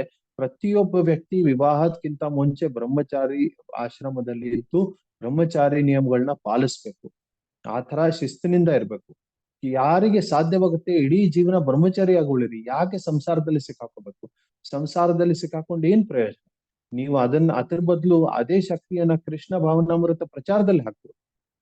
ಅದು ಬಹಳ ಮಹತ್ವ ಕರ್ತವ್ಯ. ಅದಕ್ಕೆ ನಾವು ಎಲ್ಲರಿಗೂ ಯುವಕರಿಗೆ ಹೇಳ್ತಾ ಇದ್ದೀವಿ, ಬ್ರಹ್ಮಚಾರಿ ಹಾಕಿ ನಿಮ್ಮ ಜೀವನವನ್ನು ಭಗವಂತನಿಗೆ ಸಮರ್ಪಣೆ ಮಾಡಿ. ಆದ್ರೆ ಇಂದ್ರಿಯ ಭೋಗ ಯುಕ್ತ ಸಮಾಜ ಏನಾಗ್ತಾ ಇದೆ, ಅದನ್ನ ಹೀಯಾಳಿಸ್ತಾ ಇದೆ. ಓ ಇವರು ಹುಡುಗರ ಜೀವನವನ್ನು ಹಾಳು ಮಾಡ್ತಾ ಇದ್ದಾರೆ ಅಂತ. ಅಂದ್ರೆ ಇವ್ರ ತರ ಇಂದ್ರಿಯ ಭೋಗದಲ್ಲಿ ತೊಡಗಿಸಿ ಆರೋಗ್ಯವನ್ನು ಹಾಳು ಮಾಡಿಸಿ ಅಜ್ಞಾನದಲ್ಲಿ ಮಾಡೋದು ಬಹಳ ಅದ್ಭುತ ಕಾರ್ಯ. ಅದನ್ನ ನಾವು ಕೃಷ್ಣ ಭಾವನಾಮೃತ ಸಂಘದಲ್ಲಿ ಮಾಡ್ತಾ ಇಲ್ಲ. ನಾವು ಜನರಿಗೆ ಒಳ್ಳೆ ಜೀವನ ಶೈಲಿ, ನಮ್ಮ ಬ್ರಹ್ಮಚಾರಿ ಆಶ್ರಮಗಳಲ್ಲಿ ಸಮಯ ಅನುಸಾರವಾಗಿ ಆಹಾರ ಇರುತ್ತೆ. ಬೆಳಿಗ್ಗೆ ಸರಿಯಾದ ಸಮಯದಲ್ಲಿ ಊಟ ಮಾಡ್ಬೇಕು, ಮಧ್ಯಾಹ್ನ ನೈವೇದ್ಯ ಆದ್ಮೇಲೆ ಸರಿಯಾದ ಸಮಯದಲ್ಲಿ ಊಟ ಮಾಡ್ಬೇಕು. ಎಲ್ಲ ರಾತ್ರಿ 8-8:30 ಬ್ರಹ್ಮಚಾರಿಗಳು ಮಲ್ಕೊಂಡ್ಬಿಡ್ತಾರೆ. 8:30, 9, ಜಾಸ್ತಿ ಅಂದ್ರೆ 9 ಗಂಟೆ, ಅದಕ್ಕಿಂತ ಮುಂದೆ ಎಚ್ಚರ ಇರಲ್ಲ ಬ್ರಹ್ಮಚಾರಿಗಳು. ನೋಡಿ ಎಷ್ಟು ಒಳ್ಳೆ ಜೀವನ ಶೈಲಿ. ಇದು ಬೇಡ. ಇವತ್ತಿನ ತಂದೆ ತಾಯಂದ್ರಿಗೆ ಪಾಲಕರಿಗೆ ಏನ್ ಬೇಕಂದ್ರೆ ತಮ್ಮ ಮಕ್ಕಳು ಅಮೆರಿಕಾದಲ್ಲಿ ಹೋಗ್ಬೇಕು, ಹೊತ್ತಿಲ್ಲ ಹೊತ್ತು ತಿನ್ಬೇಕು, ಕಾರ್ ಓಡಿಸ್ತಾ ಓಡಿಸ್ತಾ ಜನ ತಿಂತಾ ಇರ್ತಾರೆ ಆಫೀಸ್ಗೆ ಹೋಗ್ಲಿಕ್ಕೆ ಅರ್ಜೆಂಟ್ ಅಂತ. ನಾನು ನೋಡಿದ್ದೇನೆ ಬೆಂಗಳೂರಲ್ಲಿ. ಆ ತರ ಜೀವನ ಶೈಲಿ ಬಹಳ ಇಷ್ಟ ಇವತ್ತಿನ ಜನರಿಗೆ. ಅದಕ್ಕೆ ಈ ತರ ಒಳ್ಳೆ ಜೀವನ ಶೈಲಿ ಬೇಡ. ಅದಕ್ಕೆ ನಾವು ಹೇಳ್ತೇವೆ ಯುವಕರಿಗೆ ಬ್ರಹ್ಮಚರ್ಯ ಆಶ್ರಮ ಸೇರ್ಕೊಳ್ಳಿ, ಈ ತರ ಬ್ರಹ್ಮಚರ್ಯ ಚಾರ್ಯವನ್ನು ಪಾಲನೆ ಮಾಡಿ. ಸರಿ, ಮುಂದೆ ನಿಮಗೆ ಮದ್ವೆ ಆಗ್ಬೇಕನ್ನೋದಿದ್ರು ಸಹ ಒಂದ್ 6 ತಿಂಗಳು 1 ವರ್ಷ ಪ್ರತಿಯೊಬ್ಬ ವ್ಯಕ್ತಿ ಬ್ರಹ್ಮಚಾರ್ಯ ಟ್ರೈನಿಂಗ್ ತಗೋಬೇಕು, ಬ್ರಹ್ಮಚಾರ್ಯ ಆಶ್ರಮದಲ್ಲಿ ಇದ್ದು ತಗೋಬೇಕು. ಅದರಿಂದ ಏನಾಗ್ತಾರೆ, ನಾಳೆ ಗೃಹಸ್ಥಾಶ್ರಮ ಬಂದ್ರು ಒಳ್ಳೆ ಗೃಹಸ್ಥರಾಗ್ತಾರೆ. ಒಳ್ಳೆ ಗೃಹಸ್ಥ ಅಂದ್ರೆ ಏನು, ಇಂದ್ರಿಯ ಸಂಯಮನೆ ಆಗಿರುವಂತ ಗೃಹಸ್ಥರಾಗ್ತಾರೆ. ಆ ಇಂದ್ರಿಯಗಳನ್ನ ದುರುಪಯೋಗ ಮಾಡ್ಕೊಳ್ಳಲ್ಲ. ಅದರಿಂದ ಏನಾಗುತ್ತೆ, ಗೃಹಸ್ಥಾಶ್ರಮದಲ್ಲಿ ಇಲ್ಲಿ ಇಂದ್ರಿಯ ಭೋಗದಿಂದ ಏನಾಗ್ತದೆ, ಆರೋಗ್ಯನೂ ಹಾಳಾಗ್ತಾ ಇದೆ, ಚೇತನ ಹಾಳಾಗ್ತಾ ಇದೆ, ಆಲಸ್ಯ ಆಗ್ತಾ ಇದೆ, ಆಧ್ಯಾತ್ಮ ಜೀವನದಲ್ಲಿ ರುಚಿ ಬರ್ತಾ ಇಲ್ಲ. ಇದೆಲ್ಲ ಒಳ್ಳೆ ಗೃಹಸ್ಥರಾಗೋದ್ರಿಂದ ಸರಳವಾಗಿ ನಿಯಂತ್ರಣೆ ಮಾಡ್ಬೋದು. ಈ ತರ ಒಳ್ಳೆ ಗೃಹಸ್ಥರು ಮಕ್ಕಳನ್ನ ಹುಟ್ಟಿಸಿ ಆ ಮಕ್ಕಳು ಎಷ್ಟು ಒಳ್ಳೆ ಕ್ವಾಲಿಟಿ ಇರ್ತಾರೆ, ಸ್ವಲ್ಪ ಯೋಚನೆ ಮಾಡಿ. ಎಷ್ಟು ಒಳ್ಳೆ ಮಕ್ಕಳು ಹುಟ್ಟಬಹುದು ಅಂತ ಗೃಹಸ್ಥರಿಗೆ. ಅವ್ರ ಚೇತನೆನೂ ಚೆನ್ನಾಗಿರುತ್ತೆ, ಆರೋಗ್ಯನೂ ಚೆನ್ನಾಗಿರುತ್ತೆ. ಇದು ಸೈಂಟಿಸ್ಟ್ಗಳು ಒಪ್ಕೊಳ್ತಾರಲ್ಲ, ತಂದೆ ತಾಯಂದ್ರು ಜೀನ್ಸ್ ಯಾವ ತರ ಇರುತ್ತೆ ಆ ತರ ಮುಂದಿನ ಪೀಳಿಗೆಯಲ್ಲಿ ಇರುತ್ತೆ. ನೀವೇ ಅನಾರೋಗ್ಯ ನಿಮ್ಮಲ್ಲೇ ಅನಾರೋಗ್ಯ ಇತ್ತಂದ್ರೆ ಹೇಗೆ ಮಕ್ಕಳಿಗೆ ಆರೋಗ್ಯ ಚೆನ್ನಾಗಿರುತ್ತೆ? ಅದಕ್ಕೆ ಈ ತರ ಬ್ರಹ್ಮಚರ್ಯ ಪಾಲನೆ ಮಾಡೋದ್ರಿಂದ, ಮತ್ತೆ ಸ್ತ್ರೀಗಳು ಪತಿವ್ರತೆ ಪಾಲನೆ ಮಾಡೋದ್ರಿಂದ ಆರೋಗ್ಯ ಚೆನ್ನಾಗಿದ್ದು ಒಳ್ಳೆ ಮಕ್ಕಳು ಹುಡ್ತಾರೆ, ಆರೋಗ್ಯಶೀಲ ಮಕ್ಕಳು ಹುಡ್ತಾರೆ, ಅಧ್ಯಾತ್ಮ ಚೇತನ ಮಕ್ಕಳು ಹುಡ್ತಾರೆ. ಆ ತರ ಮಕ್ಕಳು ಸಮಾಜಕ್ಕೆ ಬೇಕು. ಒಳ್ಳೆ ಸಮಾಜದ ಭವಿಷ್ಯ ಬೇಕಂದ್ರೆ ಆತರ ಮಕ್ಳು ಬೇಕು. ಅದಕ್ಕೆ ನಮ್ಮ ಕೃಷ್ಣ ಭಾವನಾಮೃತ ಆಂದೋಲನ ಬಹಳ ಅದ್ಭುತವಾಗಿದೆ. ಯಾಕಂದ್ರೆ ಇಲ್ಲಿ ಸೇರ್ಕೊಂಡವರು ಈ ತರ ಸುಧಾರಣೆ ಮಾಡಿ ಜಗತ್ತಿಗೆ ಒಂದು ಮಾದರಿ ಆಗ್ತಾರೆ. ಮುಂದೆ ನಮ್ಮ ಮಕ್ಕಳು ಯಾವಾಗ ದೊಡ್ಡವರಾಗ್ತಾರಲ್ಲ, ಈ ಹೊರಗಿನ ಸಮಾಜದಲ್ಲಿ ಏನ್ ಸಮಸ್ಯೆಗಳಿದೆ ಆ ಸಮಸ್ಯೆಗಳು ನಮ್ಮ ಹುಡುಗರಿಗೆ, ಆ ಸಮಸ್ಯೆಗಳಲ್ಲಿ ನಮ್ಮ ಹುಡುಗರು ಗ್ರಸ್ತರಾಗಿರ್ಬೇಕು. ಅದಕ್ಕೆ ನಮ್ಮ ಭಕ್ತರು ಇದು ಬಹಳ ಅವಶ್ಯಕವಾಗಿದೆ. ನಮ್ಮ ಭಕ್ತರು ಈ ತರ ರ್ಯಾಟ್ ರೇಸ್ ಅಂತ ಅಂತಾರೆ, ಇದ್ರಲ್ಲಿ ಸಿಕ್ಕಾಕೋಬಾರ್ದು. ಅನಾವಶ್ಯಕವಾಗಿ ಯಾರ್ದಾದ್ರೂ ಕೆಳಗಡೆ ಉದ್ಯೋಗ ಮಾಡಿ, ಇಲ್ಲಿ ಪ್ರಭುಪಾದರು ಹೇಳ್ತಾರೆ, ಓವರ್ ಡಿಪೆಂಡೆನ್ಸ್ ಆನ್ ಅದರ್ಸ್ ಅಂದ್ರೆ ಬೇರೆಯವ್ರ ಮೇಲೆ ಅವಲಂಬಿಸಿ ಜೀವನವನ್ನು ಬದುಕ್ತಾರೆ. ಯಾರಾದ್ರೂ ಬಾಸ್ ಹತ್ರ ಆಫೀಸಲ್ಲಿ ಕೆಲಸ ಮಾಡ್ತಾರೆ, ಸ್ವಾತಂತ್ರ್ಯ ಇರಲ್ಲ. ಆತರ ಬೇರೆಯವ್ರ ಕೈ ಕೆಳಗೆ ಕೆಲಸ ಮಾಡಿ ಅವ್ರು ಹೇಗೆ ಹೇಳ್ತಾರೆ ಆ ತರ ದುಡಿತಾ ಬಹಳ ಕಷ್ಟವನ್ನು ಅನುಭವಿಸ್ತಾರೆ. ಈಗ ನೋಡಿ, ಇವತ್ತು ಜಾಬ್ ಇಲ್ಲ ಅಂದ್ರೆ ಜನರಿಗೆ ಟೆನ್ಷನ್ ಆಗಕ್ ಶುರು ಆಗುತ್ತೆ. ನೀವು ಜಾಬ್ ಇಲ್ದ ಹೇಗ್ ಮಾಡ್ತೀರಾ ಅಂತ. ನಾವ್ ಹೇಳ್ತೀವಿ, ಜಾಬ್ ಬಿಟ್ಟು ನೋಡಿ ಜನರಿಗೆ. ಯಾಕೆ ಬೇರೆಯವ್ರ ಕೈ ಕೆಳಗೆ ಕೆಲಸ ಮಾಡ್ಬೇಕು? ಸ್ವಾತಂತ್ರ್ಯವಾಗಿ ಬದುಕ್ಲಿಕ್ಕೆ 1000 ದಾರಿಗಳು. ನೀವು ಒಂದ್ ಸ್ವಲ್ಪ ಜೀವನವನ್ನು ಸಿಂಪಲ್ ಮಾಡ್ಕೊಳ್ಳಿ, ಅನಾವಶ್ಯಕ ಖರ್ಚುಗಳನ್ನ ಮಾಡ್ಬೇಡಿ. ಖರ್ಚುಗಳನ್ನ ಕಡಿಮೆ ಮಾಡಿ ಜೀವನ ಸರಳ ಮಾಡಿ ನಮ್ಮ ಕೃಷ್ಣ ಭಾವನಾಮೃತ ಸಂಘದಲ್ಲಿ ಭಕ್ತರು ಮಾದರಿ ಆಗ್ಬೇಕು. ನಾವು ಬೇರೆಯವ್ರ ಕೈ ಕೆಳಗೆ ಸ್ವವೃತ್ತಿ ಮಾಡ್ತಾ ಇಲ್ಲ. ಇದಕ್ಕೆ ಸ್ವವೃತ್ತಿ ಅಂತಾರೆ. ಸ್ವವೃತ್ತಿ ಅಂದ್ರೆ ನಾಯಿ ವೃತ್ತಿ ಅಂತ. ಅಂದ್ರೆ ನಾಯಿಗಳಿಗೆ ಯಾರಾದ್ರೂ ಇರ್ಲೇಬೇಕು ಅನ್ನ ಕೊಡ್ಲಿಕ್ಕೆ, ಇಲ್ಲಾಂದ್ರೆ ಕಷ್ಟ ಆಗತ್ತೆ ಅವ್ರಿಗೆ, ಇದಾಗತ್ತೆ. ಆತರ ಈ ಮನೆ ಇಲ್ಲಾಂದ್ರೆ ಮುಂದಿನ ಮನೆಗೆ ಹೋಗ್ತಾವು, ಮುಂದಿನ ಮನೆ ಇಲ್ಲಾಂದ್ರೆ ಇನ್ನೊಂದ್ ಮನೆಗೆ ಹೋಗ್ತಾವು. ಆತರ ಅವ್ರ ಜೀವನ.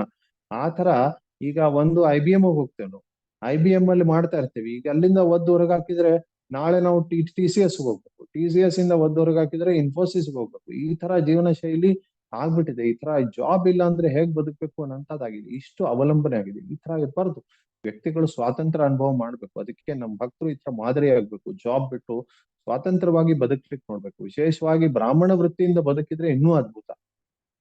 ಅದಕ್ಕೆ ಈ ತರ ಜಾಸ್ತಿ ಮಾದರಿ ಆದ್ರೆ ನಾವು ಸಮಾಜಕ್ಕೆ ಮಾರ್ಗದರ್ಶನ ಕೊಡ್ಲಿಕ್ಕಾಗ್ತದೆ. ಇಲ್ಲಾಂದ್ರೆ ನಾವೇ ನಾಯಕರು, ಕೃಷ್ಣ ಭಾವನಾಮೃತ ಸಂಘದವರೇ ನಾಯಕರು ಸಮಾಜಕ್ಕೆ. ನಾವೇ ಈ ತರ ಮಾದರಿ ಆಗ್ಲಿಲ್ಲ ಅಂದ್ರೆ ನಾವ್ ಹೇಗೆ ಬೇರೆಯವ್ರಿಗೆ ಮಾರ್ಗದರ್ಶನ ಕೊಡ್ಲಿಕ್ಕಾಗುತ್ತೆ? ಇದ್ ಯಾವ ವಿಷಯಗಳು ನಿಮ್ಮ ಸ್ಕೂಲ್ಗಳಲ್ಲಿ ಹೇಳ್ಕೊಡಲ್ಲ. ಸ್ಕೂಲ್ಗಳಲ್ಲಿ ಇಂದ್ರಿಯ ಭೋಗ ಅಷ್ಟೇ ಹೇಳ್ಕೊಡ್ತಾರೆ. ಬೇರೆಯವ್ರ ಮೇಲೆ ಅವಲಂಬನೆ ಹೇಗಾಗ್ಬೇಕು ಅಷ್ಟೇ ಹೇಳ್ಕೊಡ್ತಾರೆ. ಯಾವತ್ತಾದ್ರೂ ಸ್ಕೂಲಲ್ಲಿ ಬಿಸ್ನೆಸ್ ಬಗ್ಗೆ ಟ್ರೈನಿಂಗ್ ಕೊಡ್ತಾರೆ. MBA ಅಂತ ಕೋರ್ಸ್ ಇದೆ. MBA ಕೋರ್ಸ್ ಗ್ರಾಜುಯೇಟ್ಸ್ ಎಲ್ಲರೂ ಜಾಬ್ಗೆ ಹೋಗ್ತಾ ಇದ್ದಾರೆ ಹೊರತು MBA ಗ್ರಾಜುಯೇಟ್ಸ್ ಯಾರು ಬಿಸ್ನೆಸ್ ಮಾಡ್ತಾ ಇಲ್ಲ. ಯಾಕೆ ನನಗೆ ಗೊತ್ತಾಗ್ತಾ ಇಲ್ಲ. ಮಾಸ್ಟರ್ ಇನ್ ಬಿಸ್ನೆಸ್ ಅಡ್ಮಿನಿಸ್ಟ್ರೇಷನ್ ಅಂತ MBA ಅಂತಾರೆ. ಆ master in business administration course ಮಾಡಿದವರು ಬಿಸ್ನೆಸ್ ಮಾಡ್ಬೇಕಲ್ಲ, ಆದ್ರೆ ಆ ಡಿಗ್ರಿ ತಗೊಂಡು ಜಾಬ್ ಯಾಕೆ ಮಾಡ್ತಾ ಇದ್ದಾರೆ ಎಲ್ಲ? ಅದಕ್ಕೆ ಈ ಶಿಕ್ಷಣ ಈ ತರ ಜನರಿಗೆ ಸ್ವಾತಂತ್ರ್ಯ ಮಾಡ್ತಾ ಇಲ್ಲ. ಕಾರ್ಖಾನೆಗಳಲ್ಲಿ ಕೂಲಿಗಳು ಮಾಡ್ತಾ ಇದೆ ಅಷ್ಟೇ. ಕೂಲಿ ಆಗ್ಲಿಕ್ಕೆ ನಿಮಗೆ 22 ವರ್ಷ ಜಾಬ್ 22 ವರ್ಷ ಸ್ಕೂಲಲ್ಲಿ ಸಮಯ ಹಾಳು ಮಾಡೋ ಅವಶ್ಯಕತೆ ಇಲ್ಲ. ಅದು ಲಕ್ಷಾನ್ಗಟ್ಲೆ ಫೀಸ್ ಕೊಟ್ಟು ಕೂಲಿಗಳು ಹಂಗೆ ಆಗ್ತಾರೆ. ಬೆಳೀತಾ ಬೆಳೀತಾ ಎಲ್ಲೋ ಬೇರೆ ಕೆಲಸ ಸಿಗ್ಲಿಲ್ಲ ಅಂದ್ರೆ ಕೂಲಿ ಕೆಲಸ ಮಾಡ್ಬೋದು. ಅದು ಇವತ್ತಿನ ಸಮಾಜದಲ್ಲಿ ಅರ್ಥ ಆಗ್ತಾ ಇಲ್ಲ. ಶಿಕ್ಷಣ ಸ್ವಾತಂತ್ರ್ಯ ಕೊಡ್ಬೇಕು, ಆದ್ರೆ ಇವತ್ತಿನ ಜನ ಸ್ವಾತಂತ್ರ್ಯ ಇಲ್ಲ. ಅದಕ್ಕೆ ನಮ್ ಕೃಷ್ಣ ಭಾವನಾಮೃತ ಸಂಘದಲ್ಲಿ ಈ ತರ ಸ್ವಾತಂತ್ರ್ಯವನ್ನು ಅನುಭವಿಸ್ಬೇಕು ಜನರು, ಮತ್ತೆ ಮಾರ್ಗದರ್ಶನ ಕೊಡ್ಬೇಕು. ಈ ತರ ನಾವು ಬೇರೆಯವ್ರ ಮೇಲೆ ಅವಲಂಬನೆ ಆಗಲ್ಲ. ಅದಕ್ಕೆ ಮುಖ್ಯವಾಗಿ ನಮ್ ಭಕ್ತರು ಸರಳವಾಗಿ ಅನಾವಶ್ಯಕ ಖರ್ಚುಗಳನ್ನ ಕಡಿಮೆ ಮಾಡಿ ಜೀವನವನ್ನು ಸರಳ ಮಾಡಿದ್ರೆ ಏನಾಗುತ್ತೆ, ಸ್ವಲ್ಪ ಸಂಬಳ ಬಂದ್ರು, ಸ್ವಲ್ಪ ದುಡ್ಡು ಬಂದ್ರು ಅದ್ರ ಮೇಲೆ ಬದುಕ್ಬೋದು. ಸಂಬಳ ಅಲ್ಲ, ಸ್ವಲ್ಪ ದುಡ್ಡು ಬಂದ್ರು ಅದ್ರ ಮೇಲೆ ಬದುಕ್ಬೋದು. ಅದನ್ನ ಕಲಿಸ್ಕೊಡ್ಬೇಕು. ಈಗ ಏನಾಗ್ತಾ ಇದೆ, ಈ ಜೀವನ ಶೈಲಿ ಕ್ಲಿಷ್ಟವಾಗಿದೆ. ಆ ಕ್ಲಿಷ್ಟ ಜೀವನ ಶೈಲಿಗೋಸ್ಕರ ಖರ್ಚು ಜಾಸ್ತಿ ಇರುತ್ತೆ. ಆ ಖರ್ಚು ಜಾಸ್ತಿ ಆಗಿರೋ ಕಾರಣದಿಂದ ಏನಾಗುತ್ತೆ, ಕೃತಕವಾದ ಆರ್ಥಿಕ ವ್ಯವಸ್ಥೆಯನ್ನು ನಿರ್ಮಾಣ ಮಾಡ್ಬೇಕಾಗುತ್ತೆ. ಇವತ್ತು ಎಷ್ಟು ಸರಿಯಪ್ಪ, ನಿಮಗೆ ಲೋನ್ಸ್ ತಗೊಳ್ಳಿ, ಆ ಲೋನ್ಸ್ ಅನ್ನು ರಿಪೇಮೆಂಟ್ ಮಾಡಿ. ಓವರ್ ಡ್ರಾಫ್ಟ್ ಅಂತ ಇರುತ್ತೆ, ಓವರ್ ಡ್ರಾಫ್ಟ್ ಅನ್ನ ನೀವು ತಗೋಬಹುದು. ಕ್ರೆಡಿಟ್ ಕಾರ್ಡ್ಸ್ ಅನ್ನ ತಗೋಬಹುದು. ಇದಾದ್ಮೇಲೆ ನಿಮಗೆ ಈ ಶೇರ್ಸ್ ಅಲ್ಲಿ ಇನ್ವೆಸ್ಟ್ ಮಾಡಿ. ಶೇರ್ಸ್ ಒಂದು ಸಿಂಪಲ್ ಇತ್ತು ಹಿಂದಿನ ಕಾಲದಲ್ಲಿ. ಇವತ್ತು ಸ್ಟಾಕ್ಸ್, ಫ್ಯೂಚರ್ಸ್, ಆಪ್ಷನ್ಸ್, ಸಾವಿರ ರೀತಿಯಿಂದ ನೀವು ಗೋಲ್ಡ್ ಅಲ್ಲಿ ಇನ್ವೆಸ್ಟ್ ಮಾಡ್ಬೋದು, ಕರೆನ್ಸಿಯಲ್ಲಿ ಇನ್ವೆಸ್ಟ್ ಮಾಡ್ಬೋದು. ಈ ತರ ಕೃತಕವಾಗಿರುವಂತ ಬಹಳಷ್ಟು ವ್ಯವಸ್ಥೆಗಳನ್ನ ಮಾಡ್ತಾ ಇದ್ದಾರೆ. ಆ ತರ ಕೃತಕವಾಗಿ ಹೇಗೋ ಮಾಡಿ ಜನರ ದುಡ್ಡು ನಮ್ಮ ಹತ್ರ ಬರ್ಲಿ ಅಂತ ಯೋಜನೆ ಮಾಡ್ತಾರೆ. ಈಗ ಫ್ಯೂಚರ್ಸ್ ಅಲ್ಲಿ, ಆಪ್ಷನ್ಸ್ ಅಲ್ಲಿ ಎಲ್ಲ ನೀವು ಇನ್ವೆಸ್ಟ್ ಮಾಡ್ಬೇಕಾಗುತ್ತಲ್ಲ. ನೀವು ಇನ್ವೆಸ್ಟ್ ಮಾಡಿದ್ರೆ ದುಡ್ಡು ನಿಮ್ಮ ಹತ್ರ ಇರಲ್ಲ, ದುಡ್ಡು ಅವ್ರಿಗೆ ಹೋಗುತ್ತೆ. ಅದೇ ಅವ್ರಿಗೆ ಬೇಕಾಗಿರೋದು. ಏನಂತೆ, ದುಡ್ಡು ಅವ್ರ ಹತ್ರ ಹೋಗ್ಲಿ ಅಂತ. ಈಗ ಸರಿಯಪ್ಪ, ನಿಮ್ ಪರಿಸ್ಥಿತಿ ಬಂತು, ಈಗ ದುಡ್ಡು ತಕ್ಕೋಬೇಕು. ಬೇರೆಯವ್ರು ಯಾರಾದ್ರೂ ಹಾಕಿರ್ತಾರಲ್ಲ, ಮತ್ತೆ ನೀವು ತಕೊಂಡಿರೋ ದುಡ್ಡನ್ನ ಏನ್ ಮಾಡ್ತೀರಾ? ನೀವು ತಕೊಂಡಿರೋ ದುಡ್ಡನ್ನ ಮತ್ತೆ ಪರಿಸ್ಥಿತಿ ಯಾಕೆ ಬಂದಿದೆ, ಎಲ್ಲೋ ಖರ್ಚು ಮಾಡೋ ಪರಿಸ್ಥಿತಿ ಬಂದಿದೆ. ಮಕ್ಕಳು ಸ್ಕೂಲ್ ಅಡ್ಮಿಷನ್ಗೋಸ್ಕರ ಆಗ್ಲಿ, ಅಥವಾ ಕಾಲೇಜ್ ಅಡ್ಮಿಷನ್ಗೋಸ್ಕರ ಆಗ್ಲಿ, ಅಥವಾ ನೀವು ಇಂಡಸ್ಟ್ರಿ ಏನಾದ್ರು ಇನ್ವೆಸ್ಟ್ಮೆಂಟ್ ಮನೆ ಮೇಲೆ ಮಾಡ್ಬೇಕು. ಮತ್ತೆ ಆ ಬಂದಿರೋ ದುಡ್ಡನ್ನು ಬೇರೆಯವ್ರಿಗೆ ಕೊಡ್ಬೇಕು, ಹೊರತು ನಿಮ್ಮ ಹತ್ರ ಉಳಿಯಲ್ಲ ಆ ದುಡ್ಡು. ಅದಕ್ಕೆ ನಿಮ್ಮ ಹತ್ರ ದುಡ್ಡು ಉಳಿಬಾರ್ದು ಅನ್ನೋದಕ್ಕೆ ದೊಡ್ಡ ದೊಡ್ಡ ಯೋಜನೆಗಳು ಮಾಡ್ತಾ ಇದ್ದಾರೆ. ಈಗ ಈ ತರ ಯೋಜನೆಗಳು ನಮ್ಮಲ್ಲಿ ಸರ್ಕಾರ ಬದ್ಧದಲ್ಲಿ ಆದ್ರೆ ಪರವಾಗಿಲ್ಲ, ನಾವು ಸಹಿಸ್ಕೊಂಡು ಹೋಗ್ತೇವೆ. ಎರಡು ದೇಶಗಳಲ್ಲಿ ಈ ತರ ಆಗ್ತಾ ಇತ್ತಂದ್ರೆ, ಈ ದೇಶದಲ್ಲಿ ದುಡ್ಡು ಉಳಿಬಾರ್ದು, ಅದನ್ನ ನಾವು ತಗೋಬೇಕು ಅಂತ ಆಗ್ತಾ ಇತ್ತಂದ್ರೆ, ಅವಾಗ ಏನಾಗುತ್ತೆ, ಆ ಎರಡು ದೇಶ ಮಧ್ಯದಲ್ಲಿ ಯುದ್ಧ ಆಗ್ತಾರೆ. ಇವತ್ತು ಅದೇ ಆಗ್ತಾ ಇರೋದು. ಎಲ್ಲಿ ನೋಡಿದ್ರು ಯುದ್ಧದ ವಾತಾವರಣ ಇದೆ, ಜಗಳದ ವಾತಾವರಣ ಇದೆ. ಭಾರತ ಪಾಕಿಸ್ತಾನ ಯುದ್ಧ ಆಗ್ತಾ ಇದೆ, ಇರಾನ್ ಇರಾಕ್ ಯುದ್ಧ ಆಗ್ತಾ ಇದೆ. ಆಮೇಲೆ ಅಲ್ಲಿ ನೋಡಿದ್ರೆ ಯುಕ್ರೇನ್ ರಷ್ಯಾ ಯುದ್ಧ ಆಗ್ತಾ ಇದೆ. ಎಲ್ಲರೂ ಯುದ್ಧದಲ್ಲಿ ಹೇಗೋ ಆಗಿ ತೊಡಗ್ತಾ ಇದ್ದಾರೆ. ಪೆಟ್ರೋಲ್ಗೋಸ್ಕರ ಅಮೆರಿಕ ಎಷ್ಟು ದೇಶಗಳಿಗೆ ಯುದ್ಧ ಮಾಡಿ ದೊಡ್ಡ ಸದ್ದಾಂ ಹುಸೇನ್ ಬಹಳ ಆತಂಕವನ್ನು ಬೆಳೆಸ್ತಾ ಇದ್ದಾರೆ. ಸದ್ದಾಂ ಹುಸೇನ್ ಅನ್ನು ಸಾಯಿಸಿ ಏನ್ ಮಾಡಿದ್ರು, ಅಲ್ಲಿರುವಂತ ಪೆಟ್ರೋಲ್ ಅನ್ನೆಲ್ಲ ತಮ್ಮ ಕಬ್ಜೆ ತಗೊಂಡ್ರು. ಮುಖ್ಯವಾಗಿ ಅವ್ರಿಗೆ ಪೆಟ್ರೋಲ್ ಬೇಕಾಗಿತ್ತು. ಯಾಕಂದ್ರೆ ಇವತ್ತಿನ ಆರ್ಥಿಕ ವ್ಯವಸ್ಥೆ ಪೆಟ್ರೋಲ್ ಮೇಲೆ ನಡೀತಾ ಇದೆ. ಅದಕ್ಕೋಸ್ಕರ ಇಷ್ಟೆಲ್ಲ ಆತಂಕವಾದ ಅನ್ನುವಂತ ಒಂದು ಸುಳ್ಳು ಹೇಳಿದ್ರು ಜಾರ್ಜ್ ಬುಷ್ ಅವರೆಲ್ಲರೂ. ಅದಕ್ಕೆ ಈ ತರ ಜನರು ಪಥಭ್ರಷ್ಟರಾಗ್ತಾ ಇದ್ದಾರೆ. ಈಗ ಈ ತರ ಉಪದ್ರವದಲ್ಲಿರುವಂತ ಜನರಿಗೆ ಮೂಲಭೂತ ಆರೋಗ್ಯನೂ ಚೆನ್ನಾಗಿಲ್ಲ, ಸೋಮಾರಿಗಳಿದ್ದಾರೆ, ಕೆಲ್ಸಾನು ಮಾಡ್ತಾ ಇಲ್ಲ, ಬೇರೆಯವ್ರ ಮೇಲೆ ಅವಲಂಬನೆ ಆಗ್ತಾ ಇದೆ. ಈ ತರ ಜನರಿಗೆ ಆಧ್ಯಾತ್ಮಿಕ ರುಚಿ ಇಲ್ಲ. ಇದು ನೈಮಿಷಾರಣ್ಯದ ಋಷಿಗಳಿಗೆ 5,000 ವರ್ಷದ ಹಿಂದೆನೆ ಗೊತ್ತಾಗಿತ್ತು ಈ ತರ ಜನ ಬರ್ತಾ ಇದಾರಂತೆ. ಆ ಸಮಯದಲ್ಲಿ ಅವರು ಸೂತ ಗೋಸ್ವಾಮಿ ಕೇಳಿದ್ರು, ಈ ತರ ಇರುವಂತ ಜನರಿಗೆ ನಾವು ಏನ್ ಮಾಡೋಣ ಅಂತ. ಅವ್ರಿಗೆ ಒಂಥರ ಒದ್ದಾಟ ಆಗ್ತಾ ಇತ್ತು, ಒಂಥರ ಬೇಜಾರಾಗ್ತಾ ಇತ್ತು ನೋಡಿ.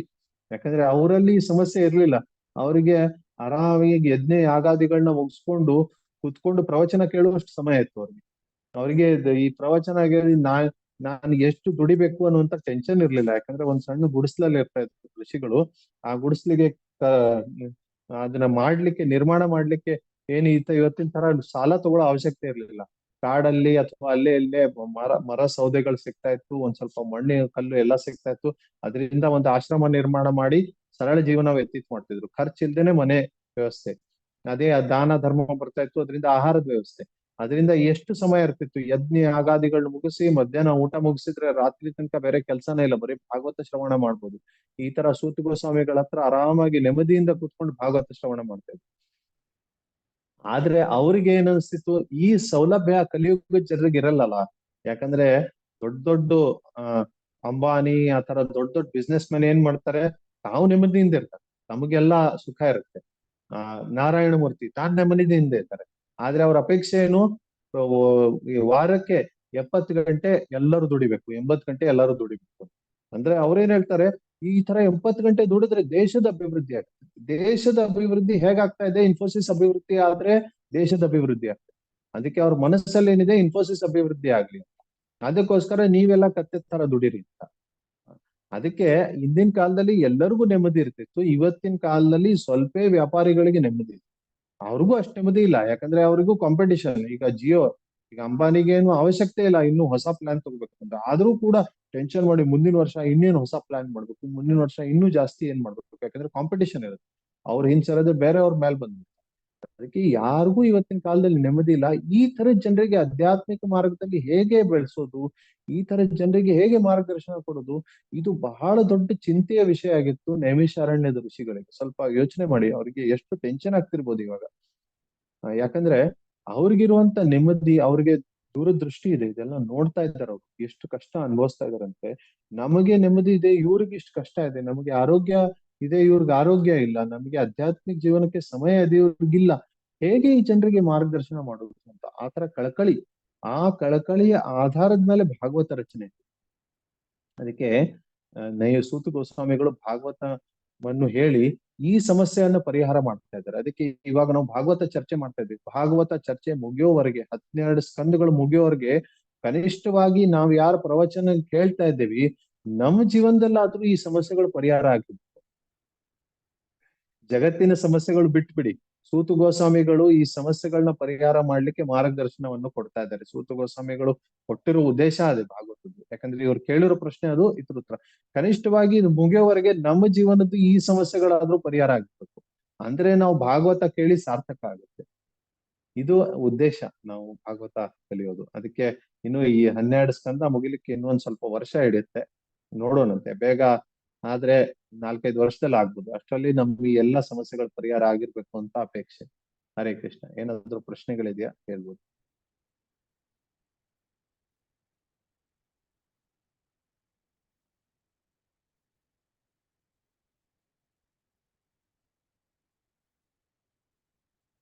ಹರೇ ಕೃಷ್ಣ ಪ್ರಭುಜಿ, ಹೇಳಪ್ಪನ.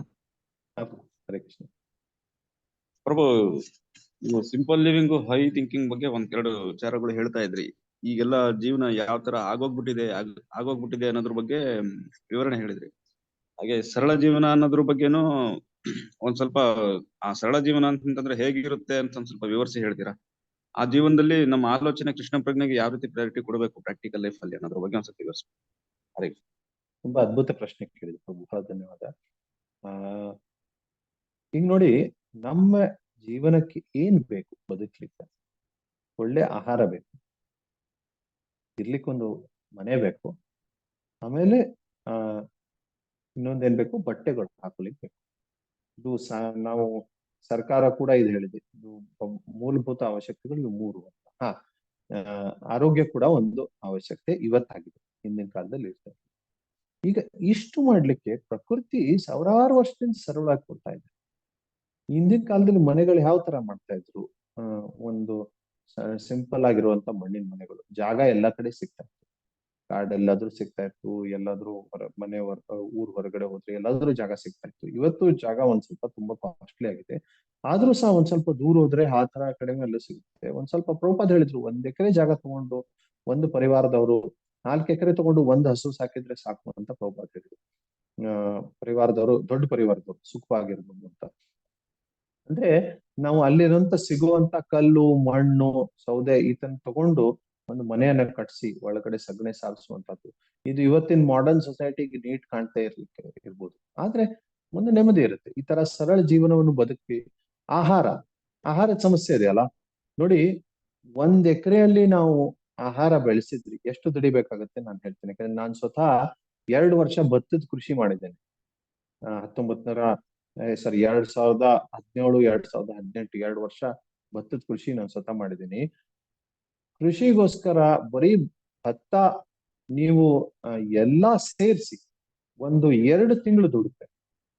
ಎಲ್ಲಾ ಸೇರಿಸಿ ಟೋಟಲ್ 2 ತಿಂಗಳು ಹಂತದಲ್ಲಿ ದುಡಿಬೇಕು. ಮೊದ್ಲು ಉಳ್ಬೇಕು, ಬೀಜ ಹಾಕ್ಬೇಕು, ಆಮೇಲೆ ಅದನ್ನ ಅದನ್ನ ಕಿತ್ತಿ ಬೇರೆ ಕಡೆ ಹಾಕ್ಬೇಕು, ಆಮೇಲೆ ಕಳೆ ತೆಗಿಬೇಕು. ಈ ತರ ನಿಮ್ಗೆ ಇಷ್ಟು ಭತ್ತ ಬರುತ್ತಲ್ಲ, ಇಷ್ಟು ಅಕ್ಕಿ ಬರುತ್ತಲ್ಲ, ಒಂದು 10 ಫ್ಯಾಮಿಲಿಗಳು ಆರಾಮಾಗಿ ನೆಮ್ಮದಿಯಿಂದ ತಿಂದಿರ್ಬೋದು ಅಷ್ಟು. ಇನ್ನೊಂದ್ 2 ತಿಂಗಳು ದುಡಿದ್ರೆ ನಿಮ್ಗೆ ಬೇರೆ ಏನ್ ಅವಶ್ಯಕತೆ ಇದೆ, ಬೇಳೆ ಇದೆ, ತರಕಾರಿ ಇದೆ, ಸಿಗುತ್ತೆ. ಒಟ್ಟಿನಲ್ಲಿ ಒಂದ್ 4-5 ತಿಂಗಳು ದುಡಿದ್ರೆ ಇಡೀ ವರ್ಷದ ಆಹಾರದ ವ್ಯವಸ್ಥೆ ಆಯ್ತು. ಭೂಮಿ ಮೇಲೆ ಅವಲಂಬಿಸ್ಕೊಂಡಿದ್ದೆ. ಈ ತರ ಸರಳ ಜೀವನದಲ್ಲಿದ್ದು, ಮತ್ತೆ ನಿಮಗೆ ನೀವು ಕರೆಂಟ್ ಬಳಸಲ್ಲ ಅಂದ್ರೆ ಬರೀ ದೀಪದ ಬೆಳಕಿದ್ರೆ ನಿಮ್ಗೆ ಅದು ಖರ್ಚಿದೆ. ಈ ತರ ಇದ್ರೆ ತುಂಬಾ ಶ್ರೇಷ್ಠ. ಹಿಂದಿನ ಕಾಲದಲ್ಲಿ ಜನ ಈ ತರ ಇರ್ತಿದ್ರು. ಇವತ್ತು ಕೂಡ ನಮ್ಮ ಕೃಷ್ಣ ಅಮೃತದಲ್ಲಿ ಕೃಷಿ ಸಮುದಾಯಗಳು ಆತರ ಬದುಕ್ತಾ ಇದ್ದಾರೆ. ಸರಿಯಪ್ಪ, ಅದಾಗ್ತಾ ಇಲ್ಲ ನಿಮಗೆ. ಈ ಸದ್ಯ ಅಂತೂ ಸಿಟಿ ಬಿಟ್ಟು ಬರ್ತಾ ಇಲ್ಲ. ಕನಿಷ್ಠ ಇಲ್ಲಾದ್ರೂ ಖರ್ಚುಗಳನ್ನ ಕಡಿಮೆ ಮಾಡ್ಬೇಕು. ಅನಾವಶ್ಯಕವಾಗಿ ನೀವು ನೆಲದ ಮೇಲೆ ಮರ್ಕೋಬಹುದು. ಚಾಪೆ ಹಾಕೊಂಡು ಅಥವಾ ಗಾದಿ ಹಾಕೊಂಡು ಯಾಕೆ ದೊಡ್ಡ ದೊಡ್ಡ ಕಾಟ್ಗಳು ಬೇಕು, ಅನಾವಶ್ಯಕ ಖರ್ಚುಗಳು ಬೇಕು. ಕನಿಷ್ಠ ಇಲ್ಲಾದ್ರೂ ಶುರು ಮಾಡ್ಬೋದು, ಇಲ್ಲಾದ್ರೂ ಒಂದು ಲೆವೆಲ್ ಶುರು ಮಾಡಿ ಜೀವನವನ್ನು ಒಂದ್ ಸ್ವಲ್ಪ ಸರಳ ಮಾಡ್ಕೋಬಹುದು.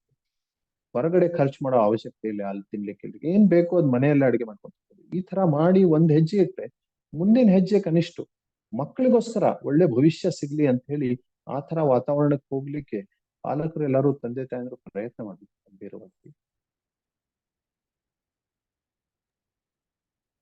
ಈ ತರ ಕೆಲವೊಂದು ಮಾಡ್ಬೇಕು. ಆಕ್ಚುಲಿ ವಾಸ್ತವಿಕವಾಗಿ ಪ್ರಭುಪಾದರ ಇಚ್ಛೆ ತುಂಬಾ ಇತ್ತು. ಏನಂತೆ ಈ ತರ ನಾವು ಹಳ್ಳಿ ನಿರ್ಮಾಣ ಮಾಡಿ ನಮ್ಮ ಹಳ್ಳಿಯಲ್ಲಿ ನಮ್ಮ ಬಟ್ಟೆಗಳನ್ನ ನಾವೇ ನೇಯ್ಕೋಬೇಕು. ಅಲ್ಲೇ ಬಟ್ಟೆಗಳು ನಾವೇ ನೇಯ್ಕೊಂಡ್ರೆ ಬಟ್ಟೆ ಸಮಸ್ಯೆನೂ ಪರಿಹಾರ ಆಯ್ತು, ಅಲ್ಲೇ ಬಟ್ಟೆ ಸಿಗುತ್ತೆ, ಎಲ್ಲ ಆಗುತ್ತೆ ಅಂತ. ಅದು ಬಹಳ ದೊಡ್ಡ ಯೋಜನೆ ಪ್ರಭುಪಾದ.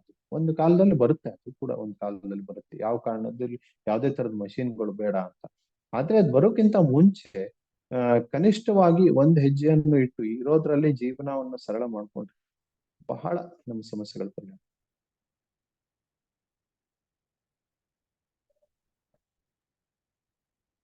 ಬಟ್ ಆದ್ರೆ ನೋಡಿ ನೀವು ಪ್ರಭು, ಪುರಾತನ ಕಾಲ. ಹಾ ಹೇಳಿ. ಆದ್ರೆ ನೀವು ಹೇಳಿದ್ರಲ್ಲಿ ಇದು ಆ ನಮ್ಮ ಆಲೋಚನೆಗಳಲ್ಲಿ ಒಂದ್ ವಿಚಾರ ಬಹಳ ದೊಡ್ಡ ಕ್ವಶನ್ ನಮ್ಗೆ ಕಾಣಿಸುತ್ತೆ ಪ್ರಭು. ನಮ್ ಫ್ಯಾಮಿಲಿ ಅಟ್ಯಾಚ್ಮೆಂಟ್ಸ್ ಇರ್ತಾವಲ್ಲ ಪ್ರಭು, ಇದು ಈ ಕಾನ್ಸೆಪ್ಟ್ ಬಹಳ ಈ ವಿಚಾರಕ್ಕೆ ಕೃಷ್ಣ ಕಾನ್ಸಿಯಸ್ನೆಸ್ ಮುಡುಪಾಗಿ ಈ ತರ ಹೋಗೋದ್ರ ವಿಚಾರದ ಅವರಿಗೆ ಏನೋ ಈ ವಿಚಾರಗಳು ಸರಿ ಬರ್ತವೆ. ಅದನ್ನು ನಿಭಾಯಿಸ್ಬೇಕಾದ್ರೆ ಸ್ವಲ್ಪ ಪ್ರಾಕ್ಟಿಕಲಿ ಸ್ವಲ್ಪ ಕ್ವಶನ್ಸ್ ಬರ್ತವೆ. ಆ ಸನ್ನಿವೇಶದ ಬಗ್ಗೆ ಒಂದ್ ಸ್ವಲ್ಪ ಹೇಳ್ತೀರಾ ಪ್ರಭು? ಖಂಡಿತ ಪ್ರಭು. ವಾಸ್ತವಿಕವಾಗಿ ಈ ತರ ಜೀವನ ಶೈಲಿ ಹೋದ್ರೆ ಫ್ಯಾಮಿಲಿಗೆ ಇನ್ನೂ ಜಾಸ್ತಿ ಒಳ್ಳೇದಾಗುತ್ತೆ. ಇಂದ್ರಿಯ ಭೋಗ ಜಾಸ್ತಿ ಆಗುತ್ತೆ, ಇಂದ್ರಿಯ ತೃಪ್ತಿ ಜಾಸ್ತಿ ಆಗುತ್ತೆ. ಕೃಷ್ಣ ಭಕ್ತಿ ಅಂತೂ ಜಾಸ್ತಿ ಆಗುತ್ತೆ, ಇಂದ್ರಿಯ ತೃಪ್ತಿ ಕೂಡ ಜಾಸ್ತಿ ಆಗುತ್ತೆ. ಹೇಗೆ ನಾನು ಹೇಳ್ತೇನೆ. ಇವಾಗ ಇವತ್ತಿನ ಕಾಲದಲ್ಲಿ ಏನಾಗ್ತಾ ಇದೆ, ಎಜುಕೇಶನ್ ಇಷ್ಟು ಕಾಸ್ಟ್ಲಿ ಆಗಿದೆ. ಎಷ್ಟೋ ಲಕ್ಷಾನುಗಟ್ಲೆ ಖರ್ಚು ಮಾಡ್ಬೇಕು. ಅದಕ್ಕೆ ಜನರು ಜಾಸ್ತಿ ಮಕ್ಕಳನ್ನು ಹುಟ್ಟಿಸ್ತಾ ಇಲ್ಲ. ಒಂದು ಮಗು ಆದ್ಮೇಲೆ ನಿಲ್ಸ್ಬಿಡ್ತಾರೆ. ಯಾಕೆ ಇಷ್ಟು ಫೀಸ್ ಮೇಲೆ ಯಾಕೆ ಖರ್ಚು ಮಾಡೋದು ಅಂತ. ಅದೇ ಹಿಂದಿನ ಕಾಲದಲ್ಲಿ ನಮ್ ತಾತ ಮುತ್ತಾತರ ಕಾಲಗಳಲ್ಲಿ 10-12 ಮಕ್ಕಳನ್ನ ಹುಟ್ಟಿಸ್ತಾ ಇದ್ರು. ಅಷ್ಟು ಅವ್ರಿಗೆ ಇಂದ್ರಿಯ ಭೋಗದಲ್ಲಿ ತೊಡಗ್ತಾ ಇದ್ರು. ಅವ್ರಿಗೆ ಭಯ ಇರ್ತಿರ್ಲಿಲ್ಲ ಈ ಇಂದ್ರಿಯ ಭೋಗದ ಪರಿಣಾಮ ಏನಾಗುತ್ತೆ ಅಂತ. ಪ್ರಭುಪಾದರು ಹೇಳ್ತಾರೆ, ಪ್ರಾಣಿಗಳು ಒಂದೇ ಸರ್ತೆ ಒಂದೊಂದು ಡಜನ್ ಮಕ್ಕಳನ್ನ ಹುಟ್ಟಿಸ್ತಾರೆ, ಅವ್ರಿಗೆ ಭಯ ಇಲ್ಲ ಈ ಮಕ್ಕಳನ್ನ ಹೇಗ್ ಸಾಕ್ಬೇಕು ಅಂತ. ನೀವು ಮನುಷ್ಯರು, ನಿಮಗ್ ಭಯ ಇದೆ ಹೇಗ್ ಸಾಕ್ಬೇಕು ಅಂತ. ಅದಕ್ಕೆ ಆ ತರ ಜೀವನದಲ್ಲಿ ಸರಳ ಜೀವನದಲ್ಲಿ ಜನರಿಗೆ ಸುಖ ಇರುತ್ತೆ. ಸ್ವಲ್ಪ ಯೋಚನೆ ಮಾಡಿ, ಇವತ್ತಿನ ಕಾಲದಲ್ಲಿ ಎಲ್ಲರೂ ಎಷ್ಟು ಕಷ್ಟಪಟ್ಟು ತಮ್ಮ ಶರೀರದ ರಕ್ಷಣೆಗೋಸ್ಕರ ದುಡಿತಾ ಇದ್ದಾರೆ, ಅಲ್ಲೇ ಇಲ್ಲೇ ತಿಂದು ಬದುಕ್ತಾ ಇದ್ದಾರೆ. ಮನೆಯಲ್ಲಿ ಒಂದು ಸ್ತ್ರೀ ಚೆನ್ನಾಗಿ ಆ ಒಳ್ಳೆ ಆಹಾರ, ರುಚಿಕರ ಆಹಾರ ಇದು ಅಡಿಗೆ ಮಾಡಿ ಎಲ್ಲರಿಗೂ ತಿನ್ಲಿಕ್ಕೆ ಕೊಟ್ರೆ ಅದು ಎಷ್ಟು ಆರೋಗ್ಯಕ್ಕೂ ಚೆನ್ನಾಗಿರುತ್ತೆ, ಎಷ್ಟು ಅದ್ಭುತವಾಗಿರುತ್ತೆ. ಅದಕ್ಕೆ ಇದು ನಾನು ಆಧ್ಯಾತ್ಮಿಕ ಅಂತೂ ಹೇಳ್ತಾನೆ ಇಲ್ಲ. ಆಧ್ಯಾತ್ಮಿಕ ಜೀವನದಲ್ಲಿ ತುಂಬಾ ಒಳ್ಳೇದು. ಲೌಕಿಕವಾಗಿಯೂ ಕೂಡ ಈ ಜೀವನ ಶೈಲಿ ಏನ್ ಕೊಡ್ತಾ ಇದೆ ಜನರಿಗೆ? ಒಳ್ಳೆ ಹಾಲು ಕೊಡ್ತಾ ಇದೆಯಾ? ಒಳ್ಳೆ ಮೊಸರು ಕೊಡ್ತಾ ಇದೆಯಾ? ಏನು ಸಿಗ್ತಾ ಇಲ್ಲ. ಲೌಕಿಕವಾಗಿಯೂ ಕೂಡ ಜನರಿಗೆ ಏನೂ ಸಿಗ್ತಾ ಇಲ್ಲ. ಇವತ್ತಿನ ಕಾಲದಲ್ಲಿ ದೇಸಿ ಹಸುವಿನ ತುಪ್ಪ ಅಂದ್ರೆ ಕನಿಷ್ಠ 1,500 ರೂಪಾಯಿ 2,000 ರೂಪಾಯಿ ಖರ್ಚು ಮಾಡ್ಬೇಕು 1 ಲೀಟರ್ಗೆ. ಅದೇ ಮಾರ್ಕೆಟ್ ಅಲ್ಲಿ 500 ರೂಪಾಯಿಗೆ ಅದು ಏನ್ ಸಿಗುತ್ತೋ ಗೊತ್ತಿಲ್ಲ, ಡಾಲ್ಡಾ ತುಪ್ಪ ಅಂತ ಹೇಳ್ತಾರೆ. ಕನಿಷ್ಠವಾಗಿ ಲೌಕಿಕವಾಗಿಯೂ ಜೀವನ ಸುಧಾರಿಸ್ಬೇಕಂದ್ರೆ ಈ ತರ ಸಿಂಪಲ್ ಆಗ್ಲೇಬೇಕು ಅಂತ ಎಲ್ಲರಿಗೂ ನಾವು ಪ್ರಚಾರ ಮಾಡ್ತೀವಿ. ಆರೋಗ್ಯ ಎಷ್ಟು ರೋಗದ ಸಮಸ್ಯೆ ಇದೆ, ಕನಿಷ್ಠ ರೋಗದಲ್ಲಿ ಗ್ರಸ್ತರಾಗಿರುವಂತ ಜನರಿಗಾದ್ರೂ ಅರಿವಾಗ್ಬೇಕು. ಹೌದಪ್ಪ, ಜೀವನ ಸರಳ ಆಗ್ಬೇಕಾಗಿತ್ತು, ಇವಾಗಾದ್ರೂ ಪ್ರಯತ್ನ ಮಾಡೋದು. ಈ ತರ ಮಾಡಿ ನಾವು ಜನರಿಗೆ ಪ್ರಚಾರ ಮಾಡ್ಬೋದು. ಮತ್ತೆ ನಮ್ಮ ಕೃಷಿ ಸಮುದಾಯಗಳು ಪ್ರಭುಪಾದರ ಆಸೆ ಅನುಸಾರವಾಗಿ ಸುಮಾರು ಕಡೆ ಸ್ಥಾಪನೆ ಆಗಿದೆ. ಅದನ್ನೆಲ್ಲಾ ನಮ್ ಜನರಿಗೆ ತೋರಿಸ್ಬೇಕು. ನೋಡಿ, ಗೃಹಸ್ಥರೇ ಇರ್ತಾ ಇದ್ದಾರೆ. ಸಾಮಾನ್ಯ ಜನರಿಗೆ ಸಿದ್ಧಾಂತ ಫಿಲಾಸಫಿ ಎಲ್ಲ ತಲೆಯಲ್ಲಿ ಹೋಗಲ್ಲ. ಅವರಿಗೆ ಈ ತರ ಸಮುದಾಯಗಳನ್ನ ತೋರಿಸಿದ್ರೆ ಅವರಿಗೆ ಒಂದು ಮಾದರಿ ಗೊತ್ತಾಗುತ್ತೆ. ಓ, ಈ ತರ ಇವತ್ತು ಕೂಡ ಜನ ಬದುಕ್ತಾ ಇದ್ದಾರೆ, ನಾವ್ಯಾಕೆ ಬದುಕ್ಲಿಕ್ಕಾಗಲ್ಲ. ಅದಕ್ಕೆ ನಾನೇನ್ ಹೇಳ್ತಾ ಇದ್ದೀನಿ, ನೀವು ಪ್ರಚಾರ ಮಾಡ್ತಾ ಮತ್ತೆ ಜನರಿಗೆ ಈ ತರ ತೋರಿಸಿ ಒಂದ್ಸರಿ ಈ ತರ ಸಮುದಾಯಗಳನ್ನ, ಅವಾಗ ಜನರಿಗೆ ಗೊತ್ತಾಗುತ್ತೆ. ಈ ಸದ್ಯದಲ್ಲಿ ಕರ್ನಾಟಕದಲ್ಲಿ ಎಲ್ಲೆಲ್ಲಿದೆ ಪ್ರಭು ಆ ತರ ಸಮುದಾಯಗಳು? ಕರ್ನಾಟಕದಲ್ಲಿ ಈಗ ಸದ್ಯ ಪೂರ್ತಿ ಸ್ಥಾಪನೆ ಆಗಿರುವಂತ ಸಮುದಾಯ ಇಲ್ಲ. ಇವಾಗ ಭರತಚಂದ್ರ ಪ್ರಭು ಹೆಬ್ರಿಯಲ್ಲಿ ಸ್ಥಾಪನೆ ಮಾಡ್ಲಿಕ್ಕೆ ಪ್ರಯತ್ನ ಮಾಡ್ತಾ ಇದ್ದಾರೆ. ಪೂರ್ತಿ ಆತರ ಸ್ಥಾಪನೆ ಆಗಿಲ್ಲ ಇಲ್ಲಿ. ನೀವು ಆಂಧ್ರ ಪ್ರದೇಶದಲ್ಲಿ ಹೋದ್ರೆ ಕೂರ್ಮಗ್ರಾಮ ಅಂತ, ಕೂರ್ಮ ಕ್ಷೇತ್ರ ಅಂತ ಇದೆ. ಆ ಕೂರ್ಮ ಕ್ಷೇತ್ರದಲ್ಲಿ ಕೂರ್ಮಗ್ರಾಮ ಅಂತ ನಮ್ದೊಂದು ಕೃಷಿ ಸಮುದಾಯ ಇದೆ. ಗುಜರಾತ್ ಅಲ್ಲಿ ನಂದಗ್ರಾಮ ಅಂತ ಇದೆ. ಮತ್ತೆ ನೀವು ಪಂಜಾಬ್ ಅಲ್ಲಿ ಹೋದ್ರೆ ಅಲ್ಲಿ ಇನ್ನೊಂದು ಸಮುದಾಯ ಇದೆ. ಈ ತರ ಒಂದು 3-4 ಸಮುದಾಯಗಳು ನಡೀತಾ ಇದ್ದಾವೆ. ಅವು ನಿಜವಾಗಿ ಪ್ರಭುಪಾದರು ಯಾವ ತರ ಹೇಳಿದ್ರು ಆ ಪ್ರಕಾರನೇ ನಡೀತಾ ಇದ್ರು. ತುಂಬಾ ಅಚ್ಚುಕಟ್ಟಿಂದ ಶಿಸ್ತಿನಿಂದ ನಡೀತಾ ಇದ್ರು. ಅಲ್ಲೆಲ್ಲ ನಮ್ ಭಕ್ತರು ಹೋಗಿ ನೋಡ್ಕೊಂಡ್ ಬಂದ್ರು. ಥ್ಯಾಂಕ್ ಯು ಗುರುಜಿ. ಹರೇ ಕೃಷ್ಣ. ಮತ್ತೇನಾದ್ರು ಪ್ರಶ್ನೆ ಇದೆಯಾ?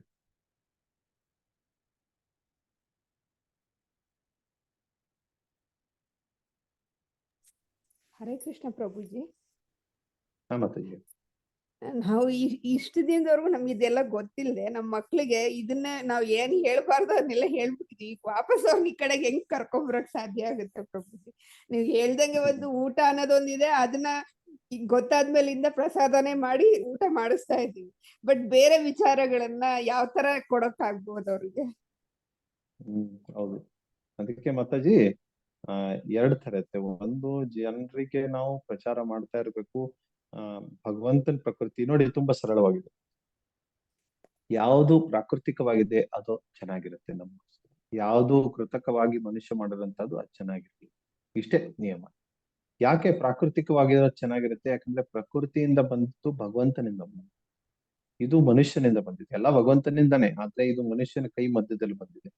ಅದಕ್ಕೆ ಪ್ರಕೃತಿಯಿಂದ ಬಂದಿದ್ದು ಒಳ್ಳೇದು. ಹೌದು, ಇವತ್ತಿನ ಕಾಲದ ಜನರಿಗೆ ಹೊರಗಡೆ ತಿನ್ನೋ ಚಟ ಇರುತ್ತೆ, ಅಥವಾ ಬೇರೆ ಏನಾದ್ರು ಚಟ ಇರುತ್ತೆ, ಮೂವಿಗೆ ಹೋಗುವಂತದ್ದು ಇರುತ್ತೆ. ಅದನ್ನ ಒಂದೇ ಸರ್ತಿ ನಾವು ಇದಕ್ಕಿದ್ದಂಗೆ ಪರಿವರ್ತನೆ ಮಾಡ್ಲಿಕ್ಕೆ ಆಗಲ್ಲ. ಆದ್ರೆ ಕನಿಷ್ಠವಾಗಿ ನನ್ಗನ್ಸುತ್ತೆ ಆ ಅನಾರೋಗ್ಯದ್ದು ಒಂದು ವಿಷಯ ಹೇಳಿ ಅವ್ರಿಗೆ ಹೇಳ್ಬೋದು. ನೋಡಿ ಅಪ್ಪ, ಅನಾರೋಗ್ಯ ಆಗ್ತಾ ಇದೆ, ಆರೋಗ್ಯ ಒಂದ್ ಸ್ವಲ್ಪ ಸುಧಾರಿಸ್ಕೊಳ್ಳಿ, ಅದಕ್ಕೋಸ್ಕರ ಒಳ್ಳೆ ಆಹಾರ ತಿನ್ನಿ, ನಿಯಮಿತವಾಗಿ, ಕನಿಷ್ಠ ಪಕ್ಷ ನಿಯಮಿತವಾಗಿ ತಿನ್ನುವಂತ ಶಿಸ್ತನ್ನು ತಗೊಂಡ್ಬಂದು. ಇವತ್ತು ಬೆಳಿಗ್ಗೆ ನಾನು ಇಷ್ಟು ಗಂಟೆಗೆ ತಿನ್ಬೇಕು, ಮಧ್ಯಾಹ್ನ ಇಷ್ಟಕ್ಕೆ, ಸಾಯಂಕಾಲ ಇಷ್ಟು ಗಂಟೆಗೆ ತಿನ್ಬೇಕು, ಆ ನಿಯಮಿತವಾಗಿ ತಿನ್ನುವಂತದ್ದು ಬಂದ್ರೆ ಬಹಳಷ್ಟು ಆರೋಗ್ಯ ಸಮಸ್ಯೆಗಳು ಪರಿಹಾರ ಆಗ್ಬಿಡುತ್ತೆ. ಅದಾಗೆ ಅದಕ್ಕೆ ಈ ಶಿಸ್ತುಗಳನ್ನ ತರಬೇಕು. ಅವಾಗ ಅವ್ರಿಗೆ ಹೇಳ್ಬೋದು, ನೋಡಿ ಅಪ್ಪ, ನಮ್ಮ ಕೃಷ್ಣ ಭಾವನಾಮೃತದಲ್ಲಿ ಈ ನಿಯಮಿತವಾಗಿ ತಿನ್ನೋದು ನಮ್ ಜೀವನ ಶೈಲಿಯಲ್ಲೇ ಬಂದ್ಬಿಡುತ್ತೆ. ಯಾಕಂದ್ರೆ ಬೆಳಿಗ್ಗೆ ಭಗವಂತನ ಪೂಜೆ ಮಾಡಿ ನೈವೇದ್ಯ ಏನ್ ತೋರಿಸ್ತೀವಿ, ಆ ಪೂಜೆ ಮಾಡಿ ನೈವೇದ್ಯ ತೋರಿಸೋ ಅಷ್ಟರಲ್ಲಿ ಊಟದ ಸಮಯ ಆಗ್ಬಿಡುತ್ತೆ. ಅದಕ್ಕೆ ನಾವು ಊಟ ಮಾಡ್ತೀವಿ. ಮತ್ತೆ ಸಾಯಂಕಾಲನೂ ಅದೇ ತರ ನೈವೇದ್ಯ ತೋರಿಸಿ ಮಾಡೋಷ್ಟ್ರಲ್ಲಿ ಊಟದ ಸಮಯ ಆಗುತ್ತೆ. ಅದಕ್ಕೆ ಭಗವಂತನ ಹತ್ರ ಇದ್ರೆ ನಿಯಮಗಳು ಅದಾಗೆ ಬಂದ್ಬಿಡುತ್ತೆ ಅಂತ ಈ ತರ ನಾವು ಕಾಲಕ್ರಮೇಣ ಪ್ರಚಾರ ಮಾಡೋದು ಸುಲಭ ಆಗುತ್ತೆ. ಇವತ್ತು ಜೀವನ ಶೈಲಿ ಕೆಟ್ಟ ಹೋಗಿರೋದ್ರಿಗಂತೂ ಸುಧಾರಿಸ್ಲಿಕ್ಕೆ ಸಮಯ ತಗೊಳುತ್ತೆ, ನಾವು ಹೇಳ್ತಾ ಇರ್ಬೇಕು. ಆದ್ರೆ ಮಾತಾಜಿ, ನೀವ್ ಕೇಳಿದ ಪ್ರಶ್ನೆ ಇಷ್ಟು ಚೆನ್ನಾಗಿದೆ. ಯಾಕಂದ್ರೆ ಇದು ಯಾರು ಹೊಸ ತಂದೆ ತಾಯಂದ್ರ ಆಗ್ತಾ ಇದಾರೆ ಅವ್ರಿಗೂ ಒಳ್ಳೆ ಮಾರ್ಗದರ್ಶನ. ಅವ್ರು ಇದು ತಪ್ಪು ಮಾಡ್ಬಾರ್ದು. ಅವರು ಸಣ್ಣ ವಯಸ್ಸಿನಿಂದ ಮಕ್ಕಳಿಗೆ ಈ ಸಂಸ್ಕಾರ ಕೊಡ್ಲಿಕ್ಕೆ ಪ್ರಯತ್ನ ಮಾಡ್ಬೇಕು. ಅಂದ್ರೆ ಏನಾಗತ್ತೆ ಅಂದ್ರೆ ಆ ಮಕ್ಕಳು ಸರಿಯಾಗಿ ಬೆಳೀತಾರೆ ಅಂತ. ಹರೇ ಕೃಷ್ಣ ಪ್ರಭುಜಿ. ಹರೇ ಕೃಷ್ಣ ಪ್ರಭುಜಿ, ಧನ್ಯವಾದ ಪ್ರಭು. ಇವಾಗ ನಾವು ನೋಡ್ತಾ ಇದೀವಿ ಸ್ಕೂಲ್ಸು, ಕಾಲೇಜಸ್, ಮಕ್ಕಳಿಗೆ ಎಜುಕೇಶನ್.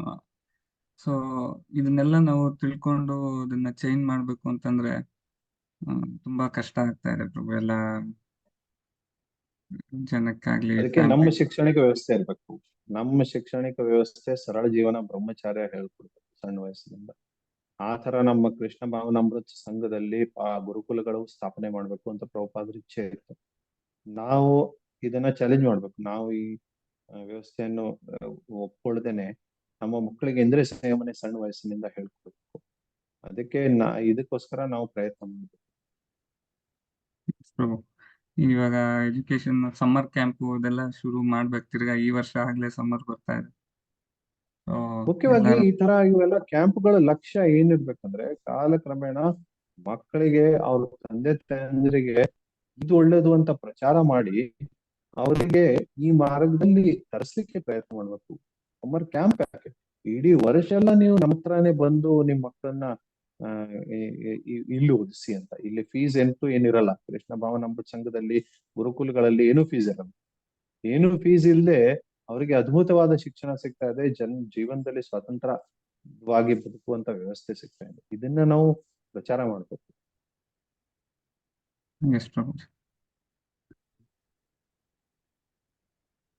ಓಕೆ, ಸೊ ಬೇರೆ ಯಾವ್ದಾದ್ರು ಪ್ರಶ್ನೆ ಇದ್ರೆ ನಾವು ಇಲ್ಲ ಅಂದ್ರೆ ನಾವಿಲ್ಲಿ ಮುಗಿಸೋಣ. ಹರೇ ಕೃಷ್ಣ. ವಾಂಛಾ ಕಲ್ಪತರುಭ್ಯಶ್ಚ ಕೃಪಾ ಸಿಂಧುಭ್ಯೇವ ಚ ಪತಿತಾನಾಂ ಪಾವನೇಭ್ಯೋ ವೈಷ್ಣವೇಭ್ಯೋ ನಮೋ ನಮಃ. ಅನಂತ ಕೋಟಿ ವೈಷ್ಣವ ವೃಂದ ಕಿ ಜೈ. ಹರೇ ಕೃಷ್ಣ.